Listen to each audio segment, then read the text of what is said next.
I remember when the Naked Brothers band first came out, the girl I had a crush on compared me to Nat Wolff, saying that I didn't have as good hair.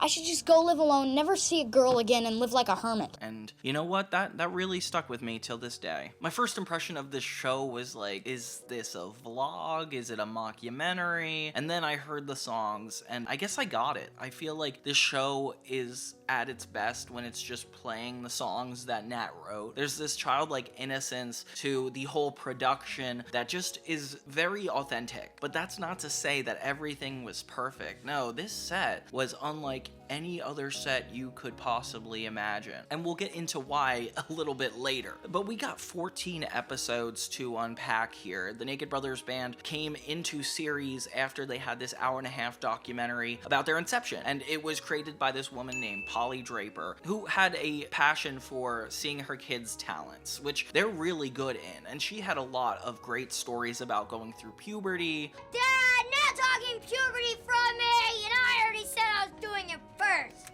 Having your first kiss and growing up as a male in this emotionally intelligent society. I don't know why they just touch on such important topics in such casual ways in such an amateur format. Like, it's crazy. But the whole first season is about these guys pretty much finding their way around the New York band scene, eventually culminating in a Battle of the Bands episode at the end. And it's not like Big Time Rush where the whole first season is like about them making this record and then they finally get the record. Now it's more like a day in the life with a bunch of different like vignette moments that eventually a really important episode happens later. But really, there's nothing consistently tying them together. You could watch them out of order. There's nothing about it that's like trying to stay in. There's some significant character development moments and serialized elements with the character relationships. Nat and Rosalina, very touch and go throughout most of the first season. But I love the way their love story is handled. For me, the craziest part of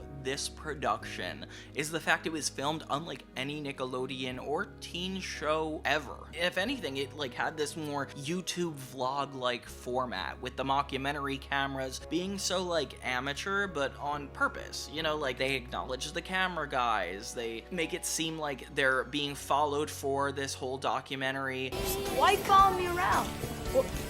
What is it? I don't even know you. It's definitely like perfect in nature, when really behind the scenes, it's a mother who writes and directs all these episodes, directing her two sons, Nat and Alex, and the dad is in it too. So most of their filming is done in their house, along with this backstage studio where they film all their music videos, which the first season, that's kind of all they do, like 4 or 5 episodes of just them filming music videos. You'll see in a clip episode that comes later. And just the fact that usually you would have like a showrunner and like 5 writers, and then you would have like the sound stage to film with like the AD, the cameraman, everybody like on a professional set. But Nickelodeon gave them the resources to kind of do it on their own and work in a way that is very different from the other shows. Like we know Drake and Josh, we know the Dan Schneider universe for their on-set experiences. You can't be super positive about all those kinds of experiences. But this one is interesting because clearly the mom had more control than you would normally have, like being able to let the kids work after hours or more hours or less hours. And then you get kind of in a complicated gray area where these are all Nat, Alex, and their friends. So the mom is like comfortable directing them, but then you bring in people that they're not super familiar with. Rosalina, for example, the actress playing Rosalina was auditioning for things in general before she got this show. And then once she became a part of the show, you know, it was a professional gig for her. Unfortunately for everybody else, it wasn't as professional as a gig. Like it was literally the mom. Like how do you argue with the showrunner, director, and producer? Like you're throwing too many hats in one basket. And if you're Nickelodeon, you're not taking it as chill as a normal show would be on YouTube or a vlog. Back then, they were probably striving for professionalism, probably to a fault. You could see on the girl who plays Rosalina's TikToks that she didn't have a great time on set, and you could tell throughout these episodes that she was a little bit of an outcast. Not like in an intentional way, but if the set is that condensed condensed and the quality is that of like a YouTube video or a vlog, it's hard to get the amount of resources you would need for something like that, leading to a lot of people being in a complicated situation. Like, for example, in the kissing episode where the director forces Rosalina to kiss Nat, like, that's so awkward. And apparently, like, outside of that, they also had the same argument. Why do we have to make people uncomfortable just to tell very specific stories? If a story is really meant to be told, I feel the natural environment around it needs to be invited in, not like forced to the side. For example, like schoolwork. There's an episode where the boys are studying over summer in their sound studio. And while this was recorded mostly in summer and it's relevant, it's good to know that they were able to use the unprofessional nature to actually allow them to go to school and keep their normal lives. So that's always a good sign. So let's jump into all these episodes and see if Naked Brothers Band is as bad or as good as I could possibly remember. Okay, so the first episode takes place after the movie. The first episode's called the VMAs, the Video Music Awards, and this is a pretty interesting episode. It makes me think that they're actually a real band. The Big Time Rush vibes are super strong though, because it feels like that entire show without any of the sound effects, which is kind of a good thing. We start with Nat and Alex waking up in the morning. Their apartment is actually really 2000s. Like, look at all this furniture. There's no way you can get away with that much neon. They're listening to themselves on the radio, which is kind of pretentious when you think about it, and get really superstitious about, making sure the quote ends on a positive affirmation, like something good about the VMAs. Funny argument to have between two brothers at this age. I feel like that can't be a real conversation, but they fight a lot, which makes it actually real. And then Nat acknowledges the cameras. Oh, look, it's the cameras! Oh, they're here! So everything is very meta, very fourth wall breaking. Literally, Alex tries to hide from it. We meet the dad as he comes down for breakfast, and he is just obnoxious in front of the camera. Hi, I'm just playing my accordion, don't mind me. Like, he is a completely different person. Apparently, this guy is a jazz musician in real life, along with being their actual father. The mom is not in the picture, we don't really talk about it, but if you look at the credits, you'll know that Polly Draper is actually the showrunner, the writer, everything about this show kind of has to do with her. So she's in charge of everything, it feels like. Very home movie style. We get to see all of his bandmates for the first time since the movie, and everybody looks as mature as 9-year-olds can look. Like, it looks like time has passed and they're taking themselves seriously. All right, you can't be late. This is the most important day of my life. You have to be there 5 sharp. Which is so funny for like this fake small band. And the fact that these kids take it so seriously, like as if they're just a part of the adult world now that they're in a band. I don't know, it just seems ridiculous, especially since they're playing basketball in their apartment. But it's got a very New York vibe to it. It's something I could say that Big Time Rush never really had. There's a babysitter named Jessie in their corner, and that's one of the main characters of the show. She follows Nat and Alex, kind of gives them advice every now and then, but more so Alex just keeps hitting on her. You took a ride with a strange man? It was free. Free? I don't think so. Not with a guy named George. Oh. Throughout this entire show, it's gonna get really exhausting, especially since this girl is actually his cousin in real life. Yeah, there's some wacky things about this show, but hey, let's keep going. The plot becomes a lot more about astrology as Jessie gives everybody their horoscopes, and Alex's is that he could get into big trouble if he doesn't avoid being in vehicles or something. I don't know, something really specific. Stay away from motor vehicles and falling objects.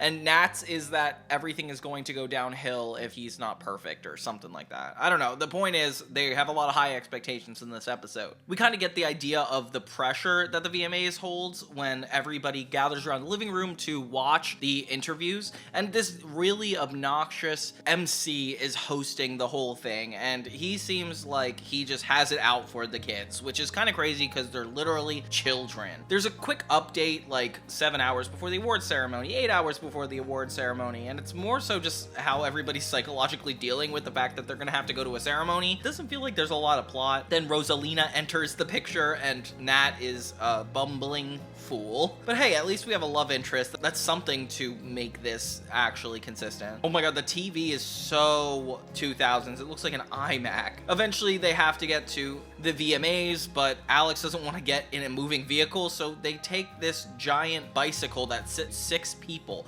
which earlier in the episode, Jessie had this guy following her around saying like, use my bicycles, which I think happens in New York, but yeah, it's just really awkward, and she doesn't know how to reject him, so he keeps like bothering her, and that's how they end up getting the bikes in this part. So I don't know if she's a good babysitter or what's going on. And yeah, they have a lot of famous people in the shots for the VMAs. I wonder where they actually got this footage. And Nat has like a little speech about how he was so nervous today and that they're not gonna let anything stop them. And the guy Cooper, their business partner, who kind of looks like a mini Marshall from Sunny with a Chance, yeah, he flips the MC onto the floor, which is supposed to be the end of the arc. I don't know, it just seems like physical violence to me, but hey, that's how Nickelodeon does things sometimes. It's just how they are. It ends with a 3-minute music video. Oh my gosh, I guess they just had to fit 23 minutes into a plot and they could only fit 20 because it's just them on the New York City skyline, which they could have just used this for commercial breaks in between the episodes, but hey, I'm not telling them how to fill time. But yeah, it's really cute. It's funny how they all take themselves so seriously, and the world does as well. It makes for like the kids' imagination to really run wild to see what you could do with such a feat. And I thought this was very inspirational at the time when I saw it, because I mean, YouTube was just barely going on, so like to think that kids could be famous was very new of a concept and really didn't settle in that much. It's definitely written very sensitively. Like you could tell that the mom, Polly Draper, really wanted her kids to understand these things about growing up or masculinity, because a lot of it references what it's like to grow up, to have a crush, to deal with all this pressure and yet somehow be a boy band in a documentary. I don't know, there's a lot to juggle here. The second episode is where it gets a lot of respect for me, because I obviously love talking about mental health, and it seems like the mom who wrote this show was really emotionally intelligent, because she has a lot of plots that involve dealing with your emotions or how they come across to other people, especially with Nat and Rosalina. The episode's called Wolf Boys Cry Wolf.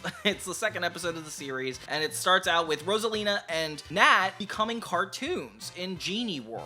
Yeah, so it's them shooting a music video, and it seems like this is where Nickelodeon really comes into shine. They just love doing cartoons, and I feel like that's why they picked up this show, because there'd be a lot of ways to interweave their animation through the live action stuff, despite its really campy elements already. The show without cartoons feels like a cartoon. The director is introduced, and he's really obnoxious. He's in more than one episode too. His whole goal is to get Nat to cry in the music video. Everybody is taking this so seriously. Nat is trying to cry, and Alex gives him an example of why tears are easy to manipulate, and he just like cries on command constantly, and he's like really good at it. The fact that he's a Scorpio makes a lot of sense to me. Real tears.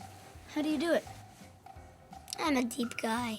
Seeing their back and forth about dealing with emotions versus like comedy and taking yourself seriously is very topical. It even matters today, I would say. Nat's biggest insecurity is that he's coming across as like insensitive, and maybe somebody wouldn't want to be with him, Rosalina, because he's not emotionally mature. Him and Alex keep getting into fights constantly about their ability to cry, and it's really funny. Alex gets money from Nat every time he's able to cry successfully. How do you get the tears to actually pour out of your eyes? I told you, I'm deep. And it leads to even Jessie, their babysitter, talking to Nat about why he needs to be more sensitive. And it's like, oh my gosh, these poor kids bullying him. I want you to watch these sensitivity training tapes. I think you need to open yourself up to love. Even the dad is super emotional. Meanwhile, Nat's just sipping on a soda. I want to be surrounded by trust. I want to be surrounded by trust. And if this is the point of view of the main character, I wonder if Polly Draper was a lot like this. I feel like if you're a writer and coming from a realistic standpoint, you're trying to talk about something authentic to you. So maybe she felt this growing up too. Or this is what a guy would feel like. I mean, it's definitely how I felt growing up, especially talking to Rosalina. I feel like my world revolved around the girls I had a crush on. So he's getting really nervous, and these failed attempts to like look sensitive, it just comes across worse and worse. Are you laughing? Eventually, he even gets caught picking his nose. Have you tried pulling out a nose hair? So not only is he insensitive, he's picking his nose. I never pick my nose.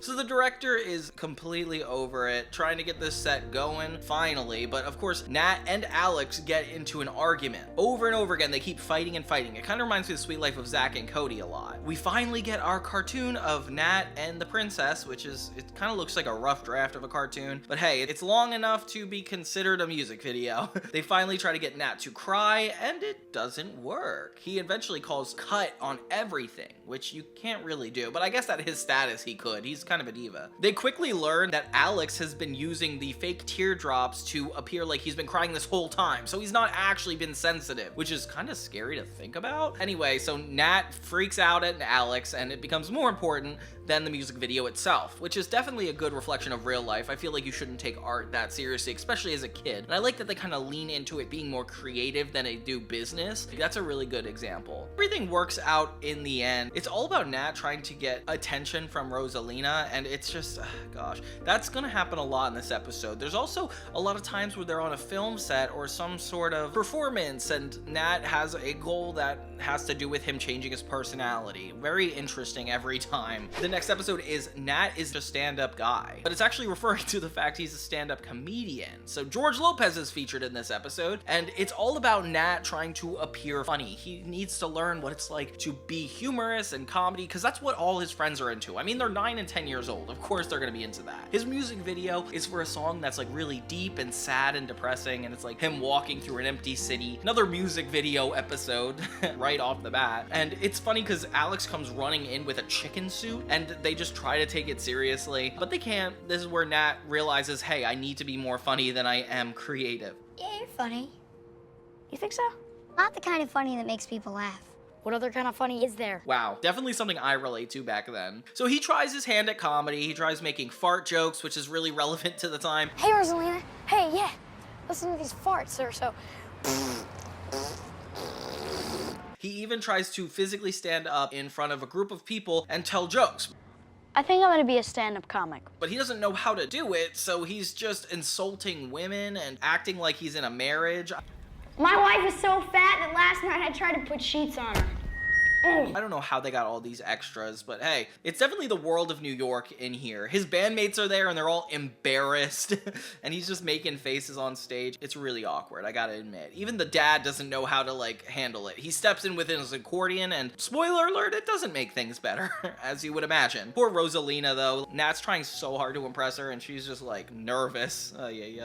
Nat and Alex get into an argument, which is really funny because it just kind of happens in the middle of an episode and will go on for like 2 or 3 minutes. And then they have to have like a whole apology before they move on. Definitely what it's like to have, you know, younger children. Before they perform the song, Nat has to get over the fact that everybody thinks it's funny. And yeah, George Lopez comes to this party, introduces their whole set, and lets them perform. I wonder if George Lopez actually thought this band was famous. Like, did they know it from Nickelodeon? Like, what's Nick's tie to him? Actually, it's probably Nick at Night, having the George Lopez show on all the time. I'm sure that had to do with it. But it's nice seeing him here again. And Nat performs a song. Everybody takes it as deeply as it's meant to be taken. And the director's there. He kind of looks like an idiot because what is he, 5 years old to not interpret it deep? It's literally a piano song. Like, what the heck? Everybody loves it. It's really emotional. And yeah, Nat realizes it's good to be emotional. I just like his tie being white. I don't know why. I think that's cool. He's got a cool getup in this episode. Him and George Lopez have a moment where George is like, yeah, you don't have to be a comedian. Sometimes you just have to laugh at yourself, and I like that. George is a good actor, honestly. And Nat finally gets Rosalina alone and realizes that she actually does think he's funny. The end. Oh,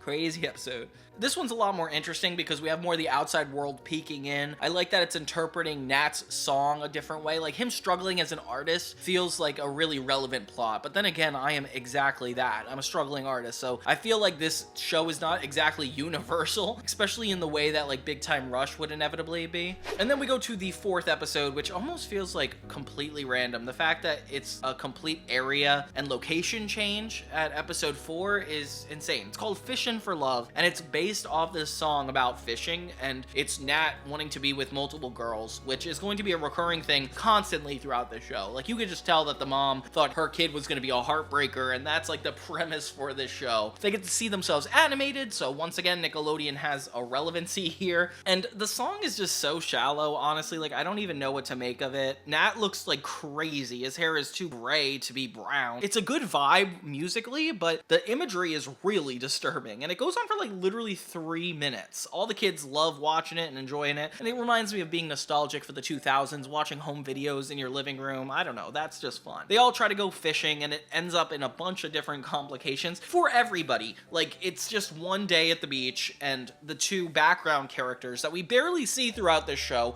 are nervous about not being noticed for being pop stars or rock stars, which, by the way, you guys quit and then came back, so you don't have a lot of room to talk. They get this giant bus that has their faces on it, but it does not seem like the imagery that they would eventually go with for the Naked Brothers band. It looks more like hippie or carnival. I do like that they have the kind of aesthetic Nickelodeon was going for at the time. Oh, and the dad is so funny throughout this whole episode.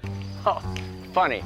Whoa. Alex and Jesse get a side plot where Alex is trying to count all the grains of sand on the beach, which is just barely anything. But hey, you gotta be a kid with imagination, don't you? I am honored to accept this grain of sand from my little boyfriend, Alex. Nat is trying to get Rosalina's attention. Wow, the beach.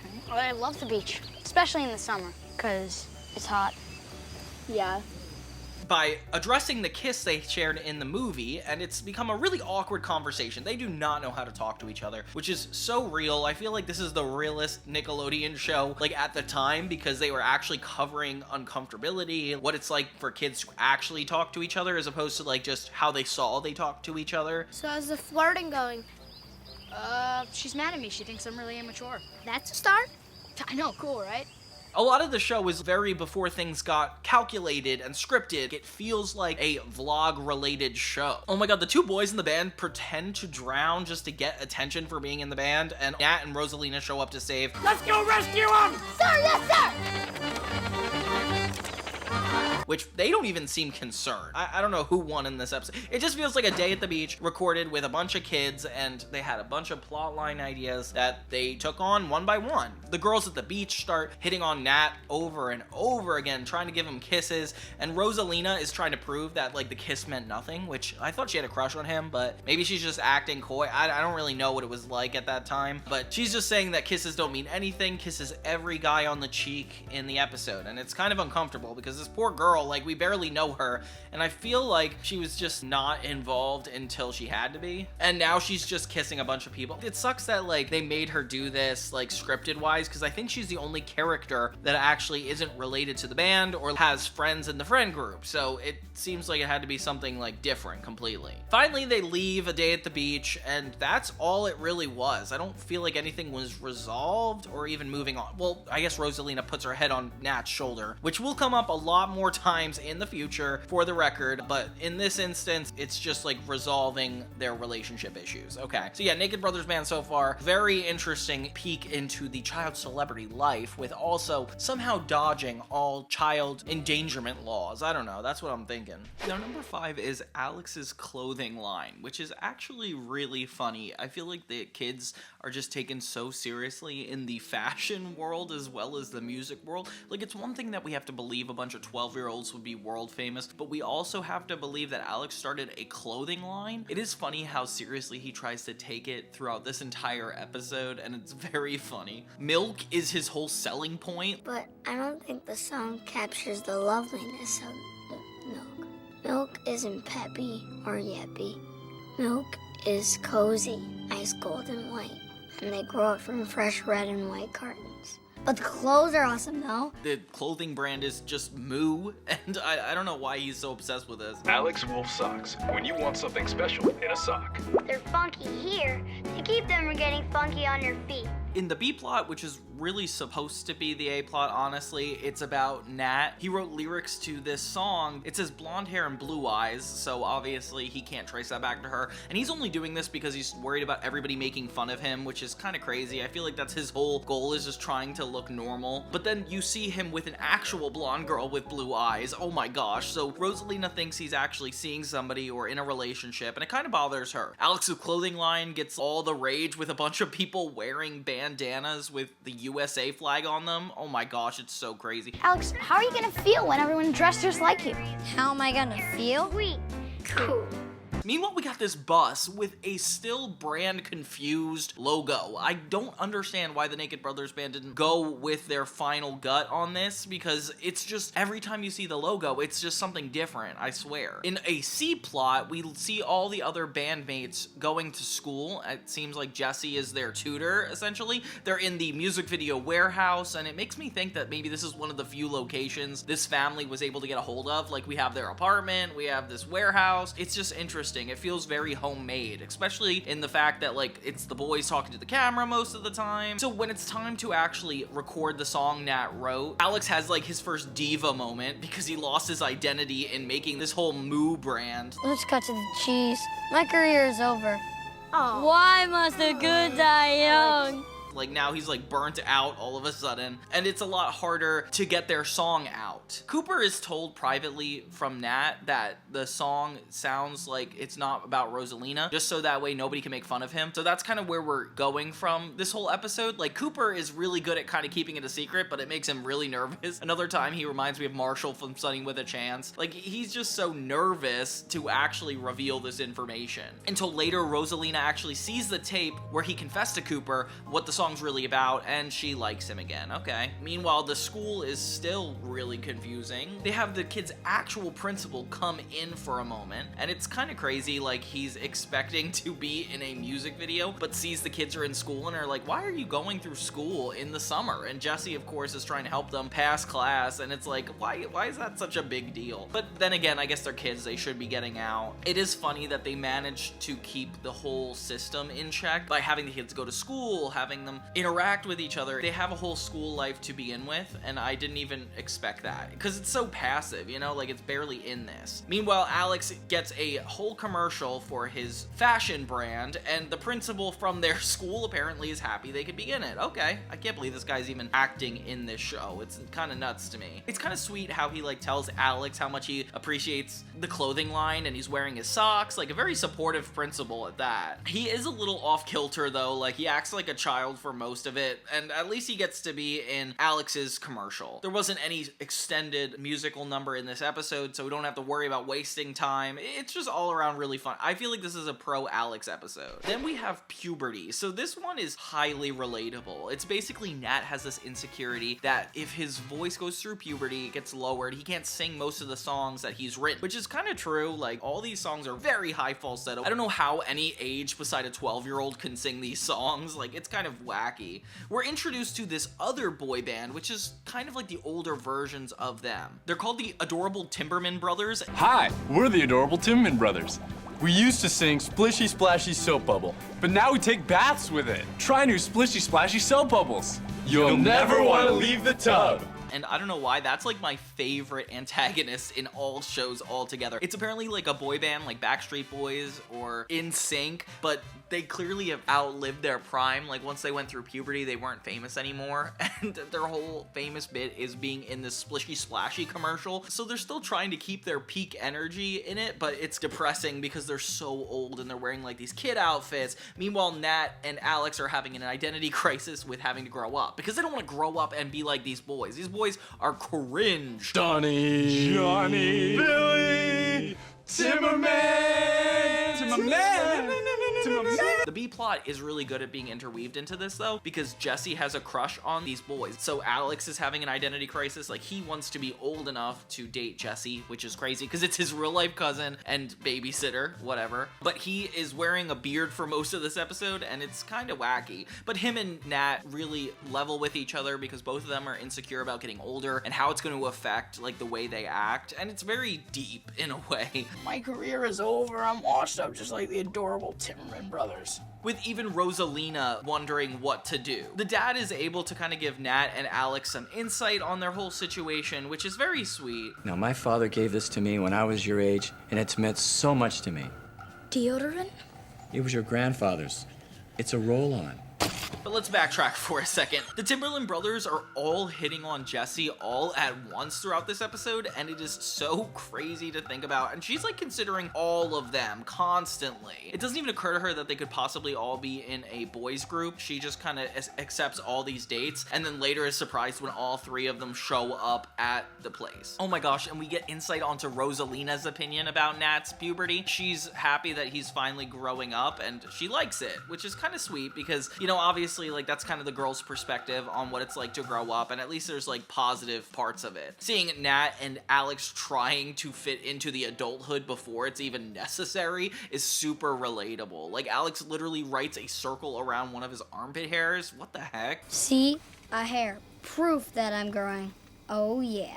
And they get a full song number in this. The taxi cab song, they go on for 3 full minutes. I don't know if the Timberland brothers would care if they were doing this, but it's a problem. In the end, it kind of gets resolved. That just has to come to terms with the fact that he's going to get older, and that could come with getting better, not necessarily just getting worse. All around, a really good puberty episode. I guess, I don't know how else they would go about a situation like this. Nat, you've got puberty? Does that mean I'm gonna be an uncle? I really like the introduction of the Timberland brothers. The next episode we have is called A Rebel and a Skateboard. And this is about Alex primarily. He essentially knows that Jesse's going out with the Timberland brothers, which is a nice callback to the previous episode. And he gets so upset because it's real, and he decides to quit the band altogether. No, brother. I must go.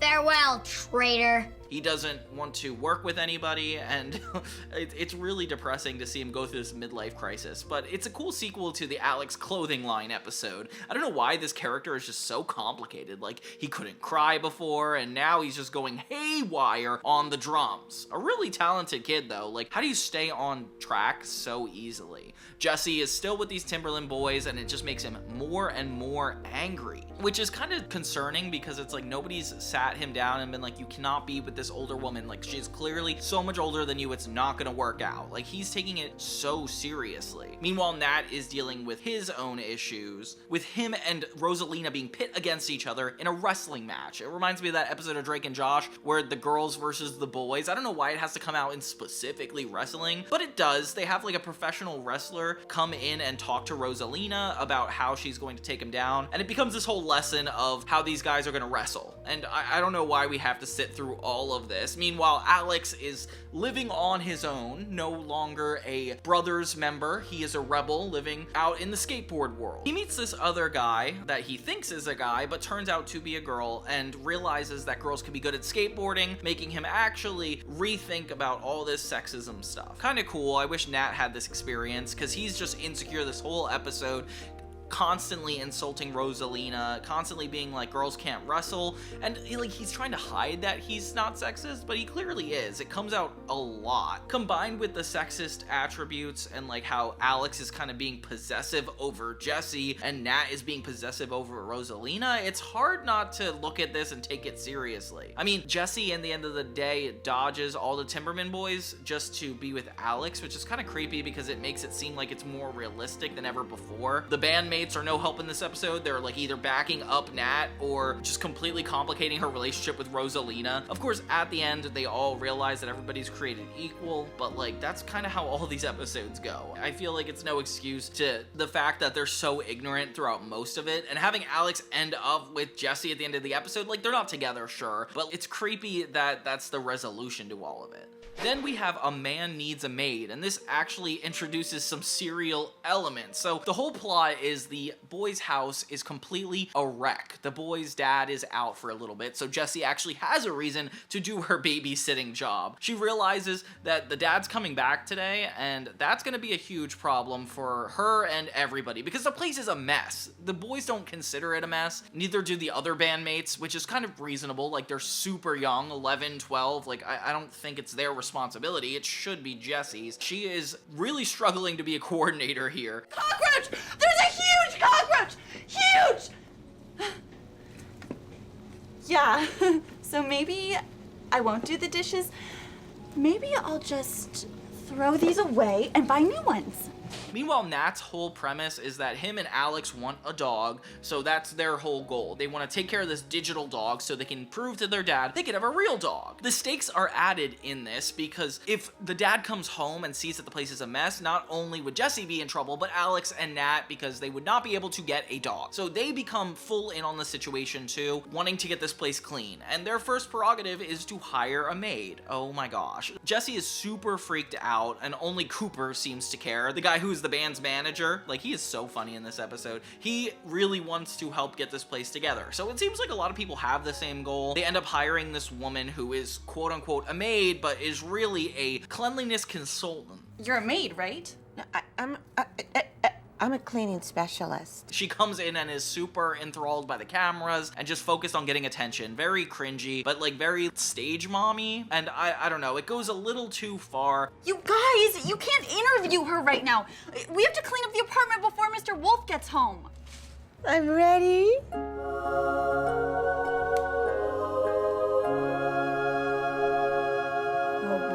With her not wanting to do any single amount of work. She's just obsessed with the cameras, super unlikable, and nothing is getting clean. Over and over again, we're just worried about this whole situation until the dad comes back and the plot isn't over. Like, we're only 15 minutes into the episode. I'm very confused at how the plot's laid out in this one. The dad doesn't care that the place is clean. He just has a crush on this girl. Oh my gosh, this horrible woman we just met, suddenly their dad and her are hitting it off. She is liking him back just as much, but Jesse, Cooper, all the people that were like worried about the dad being upset with how dirty the place was gets completely thrown out the window, and now he's just hitting on this woman. And that's where the episode ends. Can you believe that? It doesn't even continue. Well, I guess it does in the next episode.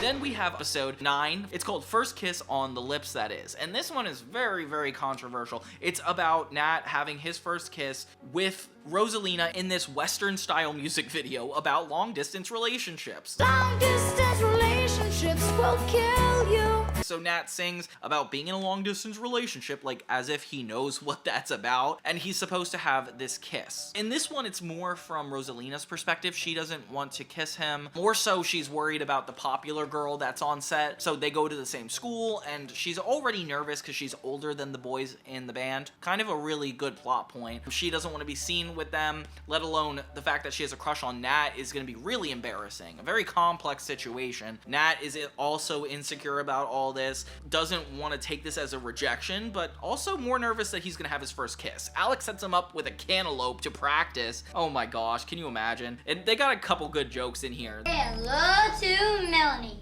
The director goes a little too haywire though, telling Rosalina that if she doesn't kiss him, she's fired. I do like that she stands up for herself and decides not to kiss him, and her and Nat kind of get into an argument about it, with even the reporter coming back. Remember the guy from the first episode? Yeah, he comes back and is really pressuring these two kids to kiss, and it's like they're broken up. All around an awkward situation. I mean, I get it. The tabloids, like, their relationship would be heavily scrutinized, especially if they're in a band. Everybody around them knows it. It just doesn't seem to work out for either of them. So the director decides to have a search for a girl that's willing to kiss Ned. So hundreds of girls sign up. They all try to get into this music video, with the bandmates actually being the one to approve of the girls. Kind of a funny concept that they're like approving of who Nat is going to kiss in this music video. Meanwhile, he is so upset because he wanted it to be Rosalina, but Rosalina's not comfortable with it, so that should be respected. I feel like so often Nat is just like pushing and pushing in this episode, but it's really the adults' fault because they are not stepping in the way, being like, you do not have to kiss this person, or they're threatening Rosalina. Like, that's not cool. Apparently this happened in real life too. The girl Rosalina had a couple TikToks go out that like she did not feel comfortable kissing Nat. A producer who was very upset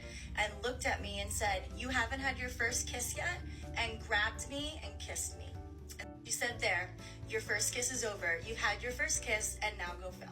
Or actually having this work out in the end, because it's just not what she wanted for her life. Very similar to what the character is dealing with in this episode. I can't get over how cheesy this fake horse is. It's just like Nat in front of this giant projection, and then in prison with a cactus. Something about this just goes overboard, but hey, you get to have a bunch of different sets, interchangeable. That's a cool idea for these guys. Especially if you're filming in New York, don't have the LA sets to deal with. Like, it's cool cool that they actually found a way to make this work. Rosalina inevitably does kiss Nat to make him feel better, and then now he's not worried about kissing the next girl. Oh, okay, weird, sweet moment. But that just shows that Rosalina still isn't comfortable being in public with him and decides to just walk away. But I guess that resolves it because Nat got a kiss. Okay, fine. Then the next episode we have is season 1, episode 10, The Song. And this is cool because it definitely relates to the band a lot more than it ever has before. The dad is still dating this woman, and I know it doesn't seem relevant, the maid from before, but she will come into this again. Mainly because they're talking about the mother in this episode. They have to explain where the heck this mother is, of all people, even though she's really behind camera, writing the show, recording this whole plot. Like, I feel like it's just funny how they pretend she's dead, but then miss her in the episode. It's kind of a little too meta. In the episode, the boys both write a song at the exact same time with the exact same lyrics, even though it's completely separate. Alex accuses Nat of plagiarizing this entire song, but Nat has proof that he wasn't. He has a video of him coming up with the song at the exact same time that Alex came up with this song. Alex has the cameraman record him in the shower singing it, which is actually really uncomfortable. That is a kid, and to think that the documentary camera is still filming throughout the shower is atrocious to me. The bigger plot of the episode is that the dad is going to propose to this woman, the woman that Nat and Alex do not like at all. He calls him to a meeting, and later they find him singing that same song that Alex and Nat wrote, plagiarized, quote unquote, to this woman. So they think that he's stealing it now. Like, the song is just going around being stolen from one person to another, and the dad reveals that it's actually a song that his mom used to sing to both of them going to sleep. So neither of them came up with the song, and neither did he. They actually have this sweet little song. Nice resolution to an episode, I feel like. The fact that they're getting married to this woman and she's clearly a gold digger, like talking about money and not actually appreciating him, it gets in the way of the plot a lot. He gives me diamonds, you give me tingling toes, he pays the bills. Yeah. The moral of the story is it's about this song being copycat. It's a really nice song, actually, and sad that it's like about the parents, but we have a good little speech at the end featuring Nat actually talking about her and her relationship to them. It's kind of sweet. More so they get the song thing figured out. And it's nice to see that Alex still has his friend Juanita from a couple episodes earlier. The one that he thought was a boy, then it was a girl, and they're skateboarding buddies. Yeah, that's kind of a sweet plot line. I just hate that this blonde woman is still in these kids' lives after the dad, like, clearly is trying to hold on to her. I don't know. She's gonna have to be their stepmom, though, it seems. So yeah, the song is very interesting of an episode. And that brings us to a 2-part episode, which I thought was gonna be the season finale, but it really didn't end up that way. It's Battle of the Bands part 1 and 2. The first part is Nat and Alex getting ready to compete in this Battle of the Bands thing. We start off the special by the kids singing about LA, something with just a green screen in the background. They're not actually in LA. And Nat and Alex talk to the camera telling them that this was just a little experiment and that they wanted to see what it'd be like to be in LA. But really it's an East versus West because these people are stuck in New York. They are children, 11 and 12, like they've got a band to uphold. And it becomes a lot more pressure on Nat and Rosalina's relationship because she has a crush on this bad boy from another band, a band that's in LA. His name is Bobby Love. Thank you for being a fan. I'm Bobby, and I love you. And yeah, he's just this emo guy because that's just what was trending at the time. Bad boys on motorcycles, on surfboards. Look at this picture. Look at Bobby Love. He's riding a motorcycle, he's surfing, and drinking a latte all at once. Oh my gosh, can you imagine like this Photoshop picture? So this guy rides around on a motorcycle, impresses Rosalina, and she has a crush on him. Nat tries to act a lot like him, be a bad boy, drink Starbucks. As you can imagine, all bad boys did. He even dyes his hair. I don't know how he did that so quickly. Woke up this morning and hello, orange. Talk about a wild night. Wait, is it morning? Just to get her attention, and she's like really uncomfortable and she's like not believing it at all. Later, Nat realizes that this guy is not who he claims to be. He even pretends to be British. So he's not a bad boy, he's not actually British, and he really just wants to be with Rosalina. This bogus little charity gig is gonna get the band a buttload of press. He's not English. Like, which how old is this guy? Does he understand Rosalina is also like 13? I don't know. He's talking about hitting on her in the bathroom when the boys actually overhear this. It's a big deal for them. Also funny because the documentary crew is like following them into the bathroom. Like, why wouldn't they be caught either? They actually say something to acknowledge this, and I find that hilarious. Meanwhile, Rosalina is getting upset that Nat is actually accusing him of faking his accent. Like, he's warning everybody that he's not who he says he is, and it just comes out so much worse, actually pushing Rosalina to like this guy even more. He even catches them going on a date later. He's like, oh, I gotta go woo her by singing a song to her and actually tell her I like her. He goes in full force, but then only finds out that Rosalina and this new guy are truly hitting it off. They're going on dates, he gets her a necklace, and he is mad. Of course, we got the MC guy from the VMAs episode, from the other episode, whatever this reporter guy is, with this harsh tone of voice, attacking these 12-year-olds on the live TV. Like, I don't even know what this guy's deal is or what his true job is, but both Naked Brothers Band and LA Surfers are supposed to be at the same charity event. Nat shows up, and he's going against this French guy or British guy. I don't know what this guy is, honestly. And they go neck and neck, both acknowledging that he is a liar and nobody's going to believe Nat. It actually gets pushed up a notch when they start talking about the battle of the bands, actually pressuring both groups, East versus West, to take down one another, with both of them writing a new original song. Okay, so this episode's all about the setup, putting Nat and Rosalina's episode at higher stakes than before, having the whole Battle of the Bands rope into it, and of course the publicist taking us all the way to be continued. So crazy way, I feel like this has to be the end of the season, but then again, we just have to keep going. The stakes only get raised higher and higher for number 12, which I wish the season ended here. I don't know why we'd have the Battle of the Bands part 2, and then 2 more additional episodes. It just seems unnecessary to me, but I'm not going to get into it. It becomes a lot more controversial on Rosalina's end because she's defending this British guy, and Nat is just trashing him the whole time. She even goes as far as to quit the band because she's sick of everybody's immaturity, which is fair. She's a year older than everybody, and they're boys, so they're a lot less mature than her. I feel like she's been harping on this for a while anyway. Like, Rosalina doesn't seem super happy with the band to begin with, and Cooper comes in this episode to act as like PR and keep everybody happy, but clearly he's like has a tough time doing it. Meanwhile, the dad and this woman that's the maid from the episode before are going to be the opening act, and they are horrible. I don't even think they sing a song and they think they're good. Oh my god, but it's so cute. The kids have like sodas since they're like executives, but they're still too young to drink. So once Rosalina quits, she like fully commits to the LA band. Unfortunately, he betrays her pretty quickly, saying that he went to Hogwarts, which is a bunch of hogwash, if you ask me. That's hogwash. Hogwash.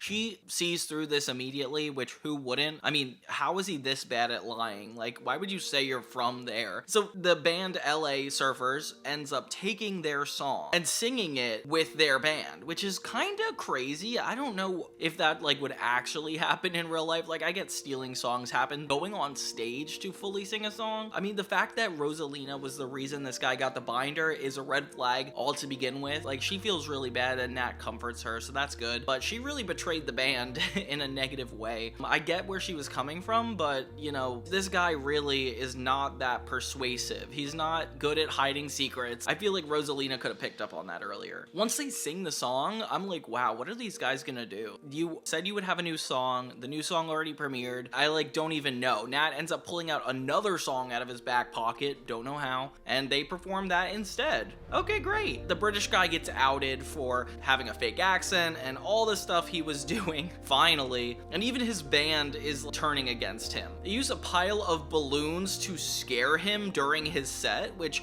it's so weird to think that this guy has a perpetual fear of balloons, but we never quite get into it. Like, it's just ridiculous. I really do like the LA song, though. I feel like it's better than you would think. In the end, the Naked Brothers Band come in and save the day, and it's really sweet. Nat has like a little speech about coming all this way and singing a different song, and they sing The Girl of My Dreams, which is really sweet, especially since it's about Rosalina, but I don't think she deserves the forefront of this episode's plot considering everything that just happened. And that's kind of where I see the season ending. But then we have episode 13, which is about all the boys assuming that Jesse is a alien.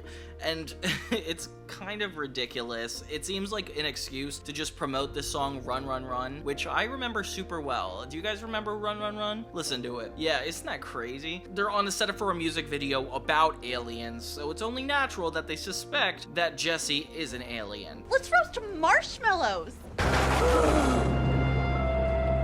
Roast marshmallows or roast dust? This affects Alex's relationship with her, which isn't really a relationship because it's his cousin and babysitter, but they don't dismiss that fast enough. I'm starting to realize that. She's like leaning into it and not rejecting him enough. Like she acts like his girlfriend sometimes, yet he's her babysitter. I don't understand that. The glow in the dark stuff is really cool when everybody gets paranoid and runs around the house. I'm just realizing how much of these episodes are just the boys like yelling and screaming, and it like hurts my ears to watch and listen at work. But hey, what can you do? And the poor babysitter, I'm starting to realize they're dressing her up to be like way too old of an adult. Like it's one thing if she's 17, but she has tattoos now. Like what is she, 30? I really hope she's like a 30-year-old character, but I don't know. She acts a little young for her age. So that becomes like a recurring awkward issue. And this gets resolved really quick, like I'm talking right after the musical number quick. And they realize that there's no such things as aliens because Jesse bribes Alex to forget about it. And that's kind of how it ends. It's a cute episode because it's like nice to take a break from all the band stuff and the mockumentary. It feels like a Halloween-based episode. Alien Clones is such a crazy name for a boy band episode. And the season finale isn't really a finale. It's the Been There, Rocked That episode. It's technically episode 14, but it's just a music video clip show. It's funny because they have the kids banter right when they get there. Alex and Nat are pretty natural together and funny playing off one another. It's very unique having them like argue like this. I don't know why. There's just a lot of really funny writing moments in this, with callers coming in to ask the boys about their songs to kind of make them seem like bigger superstars. And then they cut away to all the music videos they played this whole season, which just feels like a clip show, honestly. I get it. It's episode 14. They want to do a clip show, but it does feel like intentional filler that I really didn't ask for. All around, yeah, so that's the first season of Naked Brothers Band, about 14 episodes, of which they should have ended on a two-parter, but whatever. Don't laugh. I have very good bone structure, and I scored high on the talent and bathing suit portion. The Naked Brothers Band is one of the most unique Nickelodeon shows in complete history. Why? Because it essentially was shot like a home movie, directed, produced, and written by Nat and Alex Wolf's mom. Which means things happen on this show that can't happen on any other show that's been on TV. We went over the first season, which was a lot of fun, but the second season has a lot of crazy stories attached to it. It's not just a normal season of television. For the first time, we actually see these 10 and 12-year-olds go on tour on a bus to a bunch of different cities. That, but they have some episodes that straightforward don't do anything for the plot, with others actually talking about dating 3 people at once. These guys, there's nothing like the Naked Brothers Band. It is true. It's confirmed. That slurps his soup. And stick around because the season finale actually has the brothers getting canceled. Yeah, they get canceled by the end of the season. So everything it's leading up to is pretty intense. So sit down and relax. If you don't know the Naked Brothers Band, you guys are in for a treat. If you haven't already, check out my season 1 retrospective before you jump into this. But let's get started on these 13, 15 episodes, whatever you'll call them. Nat said that I could boss you guys around. He said. Alex, I know he didn't say that. I know he didn't say that, sir. Okay, so the second season starts off on a pretty bittersweet note for me. More so bitter, honestly. I'm 9. You can't expect me to remember back that far. It's a 2-part episode called Sidekicks, and at first I was like super excited to jump into season 2. Like, Naked Brothers Band season 1 shocked me, cool. Now let's see what they have to offer. And oh my god, the first full like 4 minutes of this episode is Nat and Alex introducing what's about to happen, and it goes on for so long. Let's try again.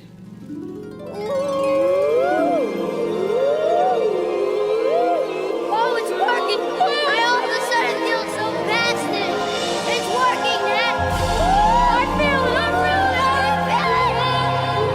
get it. It's a flashback, but this part is just way too long. Turns out the event of these episodes are going to be 3 months prior, so okay, keep that in mind, it's important. This whole special is about going to prom or the masquerade party, 2 events happening on the same night, conveniently. And this episode does what the classic Naked Brothers band does a lot, and it's Nat Wolff struggling with masculinity. Woo! It's at least like a very accurate representation of like being his age. Because he starts out being very bitter that Rosalina is in high school and he's in middle school and likes to remind everybody that constantly, which is kind of a insuperiority complex issue. That's my poster. And you two just go away. I don't want to be seen talking to middle schoolers. You do not leave. Let's get out of here. We gotta stay. Surprisingly comes up way too much in this episode. It even leads to the main issues that happen. It is funny though, the entire season starts off with the band having a guru. Cooper, who is the manager, is like translating what this guru is saying.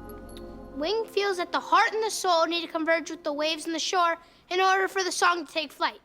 What does that mean? What does that mean? It means this song needs dancing girls. It's funny because it's like you wouldn't have anybody like this on your staff unless you were like overly rich. I bet even adults wouldn't understand what this guy's saying, so the fact that kids are like talking to him is so funny. It's like, this guy should be their babysitter. His name is Wing, which, oh, okay, and he comes back more than once, but let's not focus on Wing too much. Wing hire Jessie as dancing girl.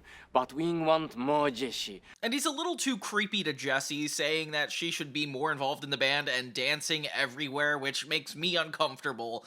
We learned that apparently she has 2 other sisters that we just never knew about, and they all dress the same. I didn't know you had sisters. Of course I do, silly. Everyone has sisters. No, they don't. Okay, this is getting a little too cartoony for me. So Nat and Alex are trying to figure out what superheroes they're gonna be for the masquerade party, and the reason it's called Sidekicks is because they inevitably end up all being sidekicks instead of superheroes, and that's kind of the common metaphor throughout the episode, which is kind of clever, especially with the side tangent of Nat feeling like he is not in high school. But speaking of prom, Rosalina, you want to go with me? You want to go to the prom with her. But I'm the most popular freshman in the class. You should go with her. I'm busy anyway, but thanks. Too busy for high school prom. Nat is insistent that Rosalina is going to want to go to prom instead of going to the masquerade party with the band, which is supposed to be a nice thing. Like, he insists that this is, like, what she wants. And even though she tells him directly, like, hey, like, I would rather go to the masquerade ball, prom does not seem super fun. Yeah, Nat kind of disrespects her wishes because she's asked to prom, and he's like, no, she should go. I mean, you can play the song at our party and then go to the prom. What are you doing? Don't know. I don't know. All right, cool. So I'll pick you up at 6. And even though she says no like twice, Nat still insists she should go. And she just gives in at a certain point, which is not cool. That is like not consensual. And surprise, surprise, there's this really popular girl that's in Rosalina's high school that apparently was in one of their music videos and got too excited about it. Like, she got cut from the video, but is still advertising all across school that she's gonna be in it. And it's so petty of her. I like feel bad for this character. There's like no substance to her. I don't think anybody is this brainlessly popular. But she's a good actress. She really makes me believe that she's doing it good. You can be my date to the prom without being the most popular senior in Amigos High School. No thanks. No thanks? It's not up to you. It's my decision, and I've decided that you're going to prom with me. Why is it your decision? The fallout of Rosalina and Nat is pretty apparent because he is just so insistent that she wants this. Such a toxic masculine thing to do. Meanwhile, Wing makes everybody in the band sit down and meditate, which is so random. How are you gonna get a bunch of kids to meditate? Oh, the Timberland brothers come back. They're not her sisters. They're adorable Timmerman brothers. Yeah. Oh, yeah. Don't tell Wayne. You don't remember them from the first season? They're like this boy group that are pretty inferior to the Naked Brothers band, but still insist on being brought along. Jessie has like a soft spot in her heart for them, so she tries to get them to join them on everything. So I don't know. I just feel bad for them all around. Can you imagine, like, just begging these kids to be on your tour? Nat approaches Rosalina only to find out that she is not happy that she has to go to prom, even though Nat insists everybody wants to go to prom. It's like, come on, Nat, at least just listen to her for like 2 seconds. So they're at odds with each other throughout this, which I think is completely fair. I honestly think Nat should just give up and apologize a lot quicker, but he seems to be like teetering the line the entire time with her. Hey, dude. What's up, man? Wake up, Twink! We need your hearts no matter if someone doesn't think it's very important. Get your instruments! The episode ends with Nat being told he's going to have to go to prom with the popular girl. So they're both going to end up going to prom and both go to the masquerade party, so it's kind of complicated for both of them. Weird way to end the first part of this 2-part episode, but at least it's a cliffhanger and it doesn't start the way the last episode started. Working, Nat! I feel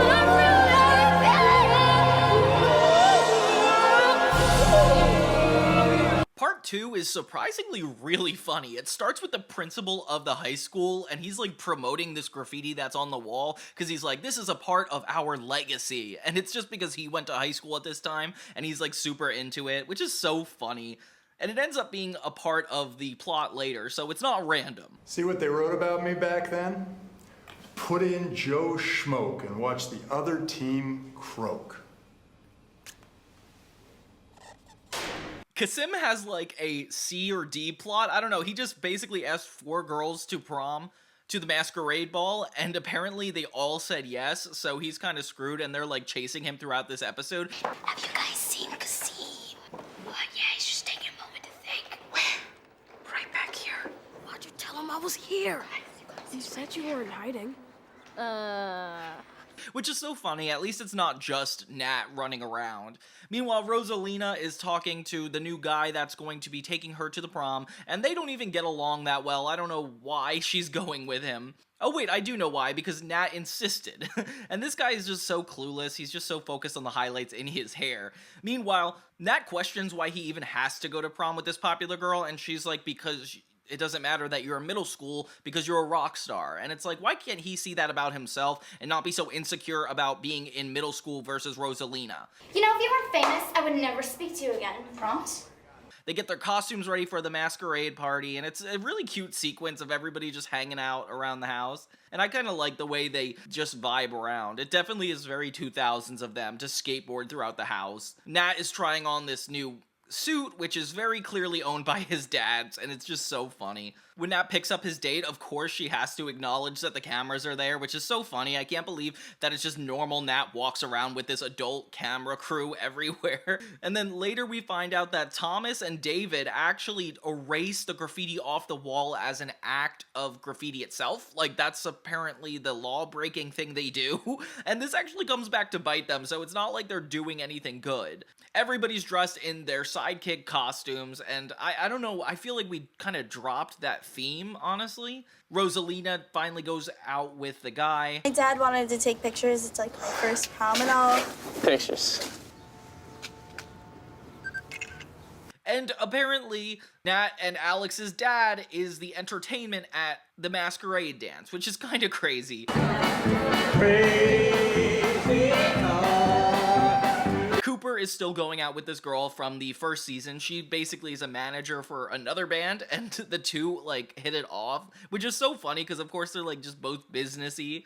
Meanwhile, Jessie and her 2 sisters are trying to figure out who's gonna dance with the Timberland brothers, and this is not even a plot. It just kind of is a quick conversation. We never even go anywhere with her sisters. Like, it's confusing to me. The popular girl is actually planning on premiering the Naked Brothers Band music video at the prom, which I do not think is possible. I can't believe the prom committee would just let that happen, but whatever.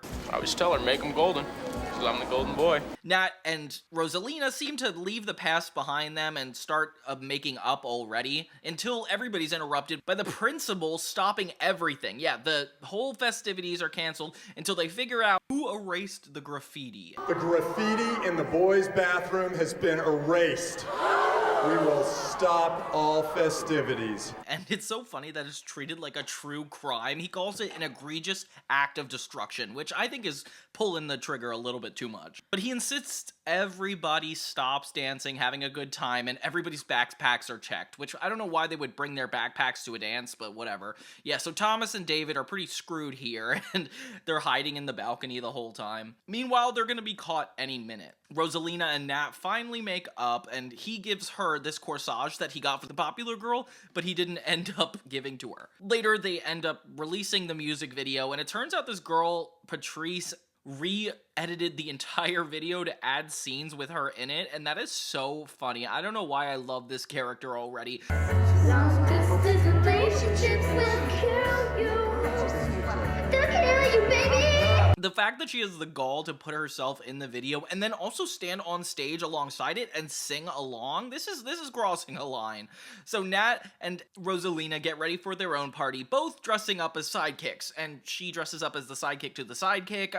I don't know. They both go to perform I Don't Want to Go to School at the masquerade ball, which is nice because that's actually where they ended up wanting to be. Of course, the principal helps them rewrite the graffiti from earlier, and that's just such a ridiculous side plot that I can't believe they incorporated. All around, everybody at the prom ends up going to the middle school dance instead, which I do not believe for one second that they would think this was cool enough to go to. Of course, the episode ends very positively. I just don't know how to feel about it because it's like such a crazy plot. But at least it makes up for the very beginning where they're just talking to us for 3 minutes. That just bothers me so much. 3 months ago. And the next episode actually had a huge issue on Paramount Plus that I didn't pick up on until now. It's episode 3, Great Trip. And honestly, this plot has like zero substance, but it is weird that they have the opening where Nat, Alex, and Jesse are talking about this competition that the winner gets to go to this great water park, and they are determined to win. So they're charging through dog food until they win this prize. Meanwhile, Alex actually plans to want to be the next in line to take care of the band while Nat's gone, which is so funny. What about me? Will you make me your assistant, Alex? Wait, when? When you die. So yeah, they play the opening theme song, and then they do the entire first scene again. And I double-checked, this entire scene is done twice. The episode is 25 minutes when it should be 20. I can't believe how they repeated a scene and nobody noticed it. If you guys are working for Paramount Plus, please tell them now. And then the theme song plays a second time. Okay, 2 cold opens. I guess I didn't get it the first time. Chatter, chatter, chatter, chatterbox. Chatter, chatter, chatter, chatterbox. They sing Chatterbox, which is the first time you're hearing this song. I forgot about this one, but it's so funny. They have the Mona Lisa with her lips carved out. That's kind of disgusting. I don't know why they're doing that. Turns out David won this whole competition, and his whole issue is that he's too lucky, okay? I don't know if anybody knows this about me, but I'm freakishly lucky. I mean, I was just feeding E.T. I didn't even know there was a trip, and then I almost threw the can away, and then there's this red top. Everybody is getting really jealous, though, because he can only take one person. So everybody is trying to suck up to David, which is so funny. This character has, like, never had an episode before this, so it's so hard to, like, figure out what his deal is. I guess it's just he's too lucky all the time. This actually pushes everybody against each other and start to fight about who's the better friend to him, which is so crazy. It's like, we didn't even know this guy before, and now everybody's competing for him. I was born in the same hospital as you. We were born in the same month. We got chickenpox at the same time. I taught him how to dance. I like corn dogs the best. No, you don't. He has like a formal announcement with all the bandmates and fake cardboard cutouts to make it look like it's a huge group of people, which is so disturbing to me, honestly. It's kind of funny though. And he announces that he's going to take Nat because everybody else has something that bothers him. Okay, very, very childlike behavior. Rosalina, I'm afraid I had to cross you off the list immediately because you're a girl, and I'd be embarrassed to do anything gross in front of you. They end up breaking the cardboard cutouts by the end, which is actually so funny. At first, Alex is bitter that he can't go, and Nat reminds him that he's in charge of the band now, and it's like, oh no. So Alex gets mad with power. And he actually gets like a full dictator suit with Jesse backing him up. And I can't believe as an adult, she's like condoning all of this authority. I don't get what she has to gain by doing this. Lady Jessie? Really? That's so cool. Yeah, and then Nat's plot is barely a plot. It's just him and David enjoying this giant water park. Since this is like a family film show, I can't help but wonder if they just wanted to go to a water park and then got extra shots while they were there, because it's like, what is this? So the rest of the band is really upset that Alex is in charge, and they start getting ridiculed for being like a second late, and it's just, it's not looking good for them. Never to speak Nat's name again in this band. He has been robbed out of the history books. The only thing that happens on Nat's side of the plot is that David pushes the dad down the water slide, but it doesn't really introduce any conflict, so it's just something that happens. I'm confused why they're dodging a script at this point. But I don't really get frustrated until they're sitting alone in the rafts and David explains why he's so lucky. Yeah. Remember those standardized tests they made us take in school? Yeah, hard to forget torture, right? Well, I kinda... What? I kinda got a perfect score on them. And it doesn't really add any conflict or plot. Like, it's just him saying how lucky he is. Apparently, he 100%ed a test and didn't even study. Like, I don't even know what this guy's deal is anymore. He's become more of a mystery to me since this episode than ever before. And the song and montage in this just have, like, no substance. It's them singing about, like, a great trip. Great trip. Meanwhile, Alex is a dictator, so it doesn't even feel like thematically cohesive here. The way the Alex plot is resolved is all the bandmates take a microphone and make it look like Lucky the dog is talking to him, and he falls for it. I don't know how that's a solution or makes anything better. It's just a funny thing that happens, I guess. In the end, Nat and David come back, and it turns out to be a secret. He's like, don't you think you're not just lucky but smart? And David's like, yeah, but I'm gonna not tell people I'm smart so I can get away with this. And it's like, wait, what? Is that the end? And Alex is like, don't let me be in charge again because I'm too power hungry, which is kind of a funny way to end. This whole episode just feels like kind of a waste of time to me. I don't see it progressing anything. All the characters kind of upstage each other. Like, it feels like a full group episode where you can't really tell who it's following, but, you know, not a complete waste of time. I don't even know what I'm saying.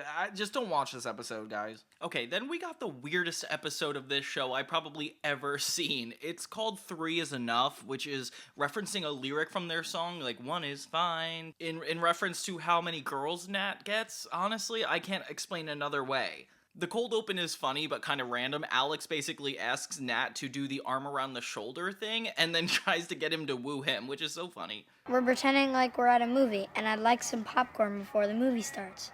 You mean I have to get you real popcorn? Yes, please.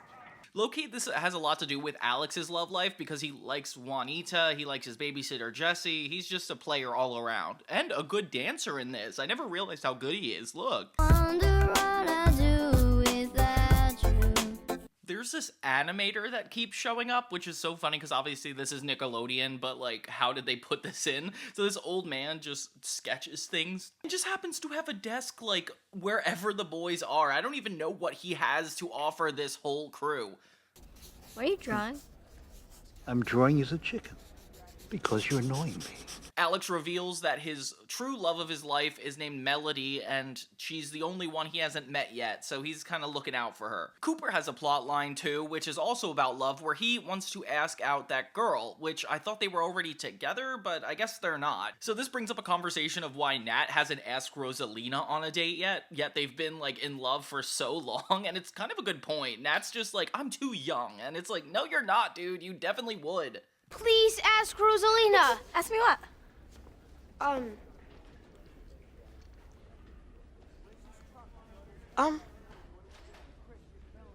It's also implied that Jessie is going out with all 3 Timberland brothers because she's like, wow, 3 is the perfect amount of everything, and she likes each of them for different reasons. Like, one's the faster texter, one's more attractive, and it's just like everybody objectifying each other, I guess? Jessie's whole plot is that somebody random shows up to ask her on a date, and since it's a 4th person, that's where she draws the line, and I don't know, it's kind of crazy. She tests this out to see if it would actually work.